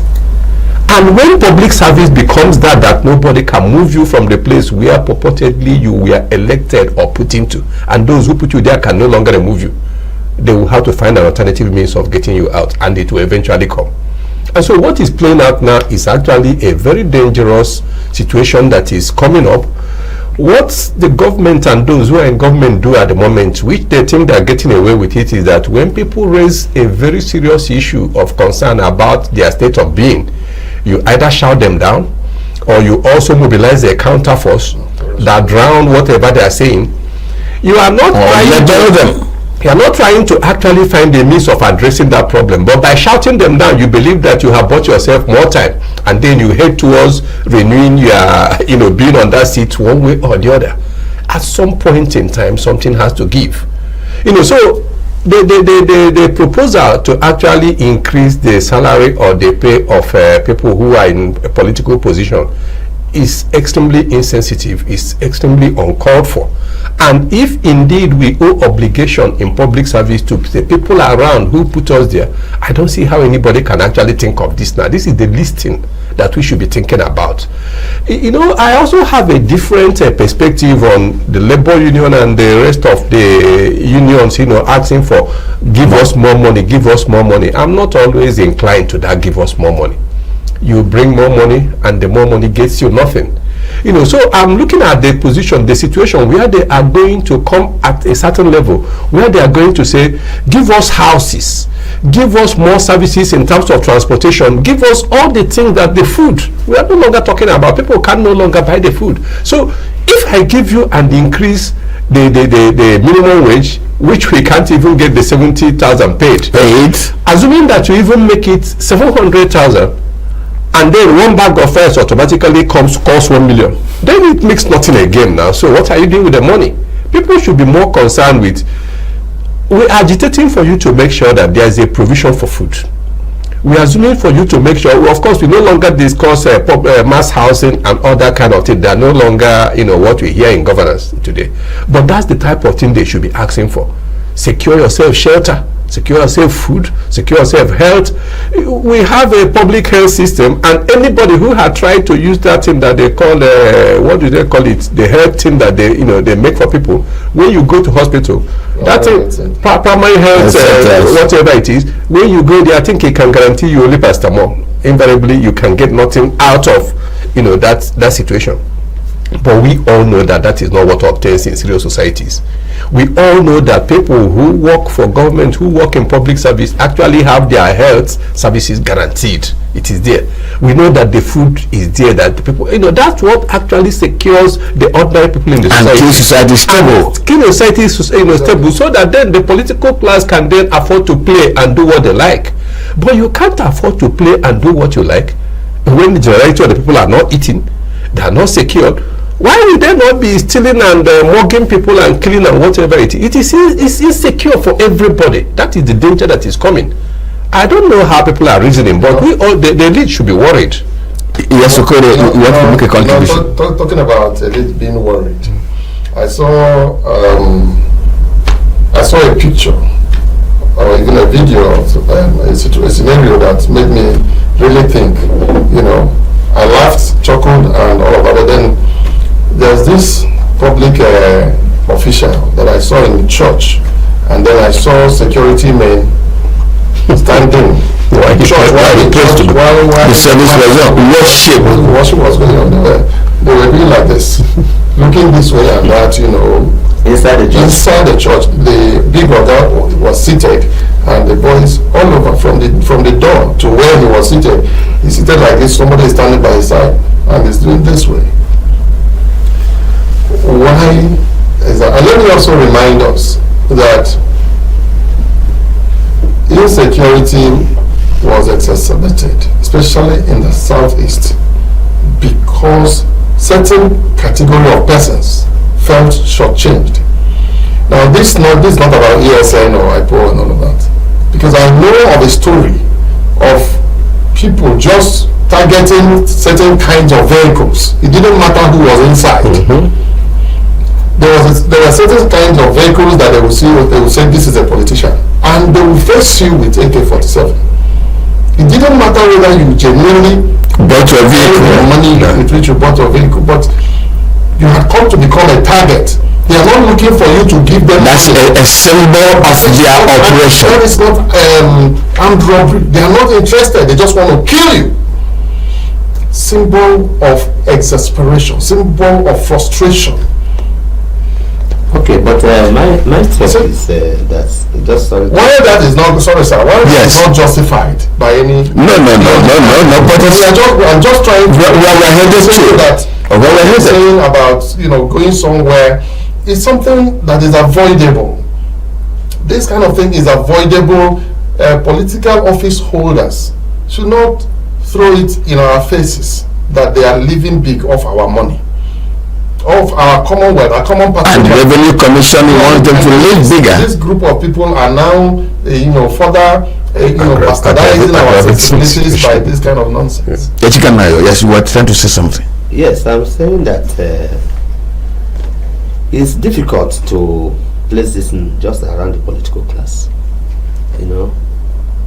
If you take a deep and very cursory look at what is going on, you find out what we need in this country is what I will call ethical revolution. The political class we're talking about is people, all of us are in the political class. It's a matter of rotation of this seat. We'll keep moving. Everybody here is a politician, and everybody here will rotate into one political position or the other, either by default or by design. But if you remove everybody that is in public office now and go to this same street and bring another fresh set of Nigerians into this and put them there, they say, oh, our turn. Because it's our turn. It has been established. It's our turn. they will become more vitriolic, more bullish, more intolerant. Let me give you an instance. There was a time we were able to get the age required for certain positions, we brought them down, and that afforded us the opportunity of having some young governors and young commissioners, younger public office holders. All of us there, I don't want to mention them. We saw some of the young governors that emerged, some in their late 30s, some in their early 40s, or much younger. And we saw that, what the other elderly governors were still trying to do in the closet. They now did it with much more on the stage, impunity and brazenness. Now, if you go to the students, the other day you saw it on the social media, where student union elections were being conducted, and people were being, brutalized, and gunshots were ringing everywhere inside the schools. And of course, there was that advertisement also where a student union president had a list of his appointees. About 250 of them. So it's not a matter of profiling a particular class, strata, sediment of the society and say the politicians, the political class. It's a matter of going back to Romans 12, verse 1. Be ye transformed by the renewal of your mind. We need an ethical revolution. We need a governor, a president who will come into that seat and make part of his major, go to what one of our brothers, even though I disagree with the fact that he came to power through the rule of the gun in our neighboring country, Burkina Faso. The young man there, if I was going through a documentary in the YouTube day before yesterday, and I saw that in Burkina Faso today, first of all, they removed all the foreign contractors. They took away the whole Bretton Woods structures and institutions, and then the citizens wake up and go to the presidential villa in the palace. If you finish as a security man, you finish as a banana seller, you finish as a cobbler, you go and they sleep all around the presidential palace. And what are you doing? They say, we don't want this particular president to protect the president to die. We don't want what happened to Thomas Sankara to happen to him. He has restored our dignity. He has brought us back to our sanity. How I wish, sometimes when I look back at the 80s, and just a minute, and I see what happened when those days we were in school and there was war against indiscipline, and you go to Lagos and you're no longer jumping inside the mole like a monkey, and you see everybody, waiting for their time and turn to enter the bus, and you saw that little period of maybe 6 months show that all that we need is a leader that will come, lead from the has an idea of what he wants to do. Politics. Right. No, lead from, because you see, there has to be a conviction. It's not about politics. It's about getting a leader who walks into that seat and say, I want to make a reorientation. It's not about having an orientation agency. No. It's about the president coming up, somebody going into that seat, no matter how he comes in. For instance, in Burkina Faso, the man came through the gun, which arguably almost all of us here would say that's a British way of getting accessing power. So whether the person came through the manicured or pedicured ballot box, or he came through the gun, but we need, I pray every day for that Nigerian leader that will, however he happens into that seat, will sit back and say, now I want to turn things around, and I want to like Diko attempted to do. I want to make it. Look, Nigerians, I have declared my assets. Yes, all of these assets are quite, like he's saying, acquired them as a governor of Katsina State, probably rightly or wrongly, but I've declared them and I'm forfeiting this asset. As you are saying it, I'm going back to what I should have had if I was an ordinary, reasonable working adult. Now that I've done it, Mr. Vice President, you must do the same. SLG, you must do the and the moment I can assure you that the moment Nigerians see integrity in what he's doing, see sincerity of purpose, since that his children and his relatives and his friends do not get any form of preferential treatment, Nigerians are very easy. Nigerians are waiting. Nigerians are willing. And we need this ethical revolution more than we need answers. We need it more than we need any form of riot or destruction of our public institutions. What we need is a turnaround of our thinking. There has to be some form of surgical, surgery. Yes, the inverted commas, opening and close. The way we think, our mindset. If you don't do this quickly enough, this ethical revolution I'm talking about, our children, these boys you are seeing here, all these youths you are seeing there, they don't want to work. They don't even want to read and study the way all of us know how studies are done. They want everything now. They want everything through the shortcuts, and they tell you, look, see, in Igbo parlance, pardon me, they say, actually, not small one. I don't want to waste time. I want to happen. So, and now people are being butchered. You see videos of young people killing. Cannibalism is coming into our society. Conscience is being completely seared and destroyed. Any form of consideration for the neighbor is out of the question.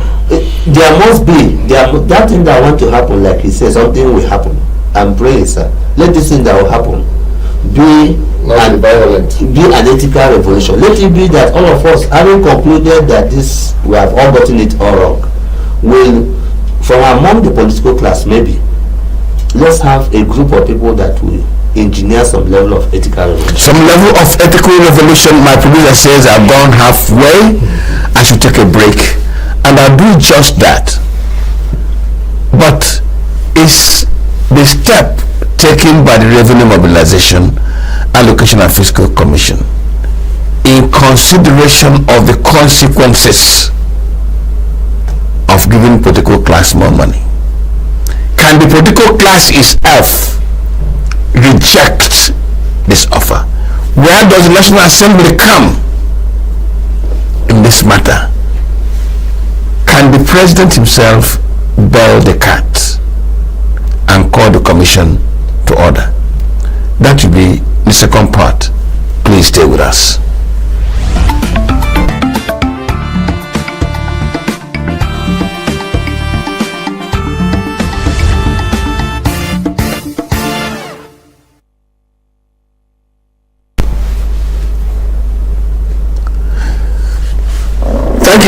Thank you very much, and welcome back. Andy, before we took this very short break, Chikam Nayo said, why don't you drink a cup of coffee? Chikam Nayo, the weather in Abuja, the temperature is rising. It was very cold about 2 weeks ago. I don't think a coffee will do you good. What do make you feel cool? Maybe a banana? Coffee is always good. And Abuja weather is so dramatic that it fluctuates like the pendulum. If you give us coffee, it's better than the banana. Well, Andy, the revenue mobilization, is it thinking of the consequence of what it is about to do? If it fails to think, isn't there an institution that is draw it back and say, look, you are leading us into temptation? And Chikam Nayo gave a very strong profile of who can get things changed. Somebody with a clear value comes in and says, we cannot be doing things this way. And I begin with myself. Can the president not call revenue mobilization to order? Well, I don't know whether I can speak for the president, whether he can call them to order, but the first question you ask is the revenue mobilization, whether did they think of the consequences? The answer is no, they did not think about the consequences. The follow-up comment is that they couldn't have thought about consequences because in this very society now, there is never consequences. You don't have consequences for any action. And that is the truth. So they couldn't have thought about what does not exist and what doesn't often come up. You can, if you're occupying public position in Nigeria today, you can actually get away with anything. And we all see it happening, whether it is at the level of even the security agencies, at the police or the governors or at the presidency or at other, lesser positions. People do things that we know that are out of the way. The things are done in the public service. And nothing happens. In fact, a common expression that comes is that nothing will happen. You have had that, and nothing really happens. And nothing happens. So how do you run a system where people who are in public positions do things and say nothing will happen, and nothing happens? So revenue mobilization, in making this proposal, definitely did not think about consequences, because definitely there will be no consequences. So the question you ask, can the president call them to order? Me, I don't know. I've never been president before. I don't know whether this one will call them to order. Will the National Assembly call them to order? I've not been there, but I know the answer is that they will not. Now, why do I say that? Because you are going to ask yourself, the thing that revenue mobilization proposed to do, is it out of sync with what actually exists in terms of appropriating money at the at the legislature? I mean, we have gone through appropriation and budget, and we all hear all sorts of things. Some of them very unfortunate, some of them you don't know whether they are really true or not. You talk about the paddings of the budget, you talk about, appropriating money that actually make no sense to any sane person. And so who calls who to order? These are some of the things that when I said earlier on, and I say in public service today, there is no service in it at all. No, but I'm a little hurt. I'm a little hurt by what you're profiling, institutional profiling. Okay, every year the National Assembly appropriates. It sees the quantum of money the Nigerian establishment is investing in offices. It knows how much goes to the president. It knows how much should be going to the governor. It knows how much goes to the governors. It knows how much goes for remuneration. It knows how much is needed to protect all of us. So the National Assembly knows. Therefore, the allocation of resources and prioritization is on the table of legislature. They know. If the Revenue Mobilization, Allocation and Fiscal Commission decides, wakes up and says it wants to shift resources in a particular direction, the National Assembly knows. And National Assembly knows the needs of the nation. If those needs, if RAMFAC's move is not in sync with those needs, the institution that should raise the red flag should be National Assembly. Can't we task? Are they without feelings? Are they without understanding? Or they don't care really? These fears raised by two of our colleagues that something may happen. The buck stops at somebody's desk to start with. But before I address that frontally, there's something he raised that I think needs a bit of a response. Yes, we are politicians, and the table moves around and we will all become but eventually, I'm happy eventually he still got back to the same point. The solution must come from the politicians. Not because in Igbo, for example, there is this saying that when a goat is eating chewing corn, the little goat is washing his mouth. And that is our worst nightmare in this country. That's the bane of leadership in this country. Look, He also raised the issue about younger people not wanting to work. Why would they work when all you need to do is carry gun for the politician? Just come and say, or you say, I'm ready to work for you, Oga. No, you are my boss forever. Nothing do you, and you do that and you just get by. You understand? Why would they work? They are seeing a thug, an unschooled, I don't want to be modest on set, and all that he does is follow this politician around, kill for him, name for him. Suddenly he arrives. And then you see him becoming local government chairman, you see him becoming commissioner, you see him becoming, and even eventually gets to become governor. When will the cycle end? Why should the cycle end? So at the end of the day, it boils down to either, the system changing one way or the other, violently or ethically, like he has suggested. And yes, I was making reference to former president his tenure was unfortunately cut short by death, but in the short period that he stayed in office, one legacy he left was that statement, that admission he made publicly, that the system that brought him to power was flawed, and he was going to do something about it. Whether he lived up to doing that eventually or not is a different thing. But that brings me to reinforcing what my colleague has said. We need to come to that point where we need to pray to God to give us that leader. No, see, pray. Please. Thank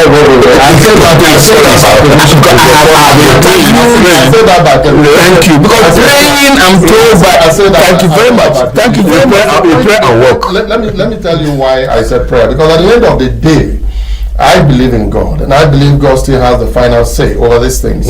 Because how can you look up to anybody in a society that is endemic with corruption? How can you look up to man? We have come to a point of despondency where you can no longer look up to anybody to make a change.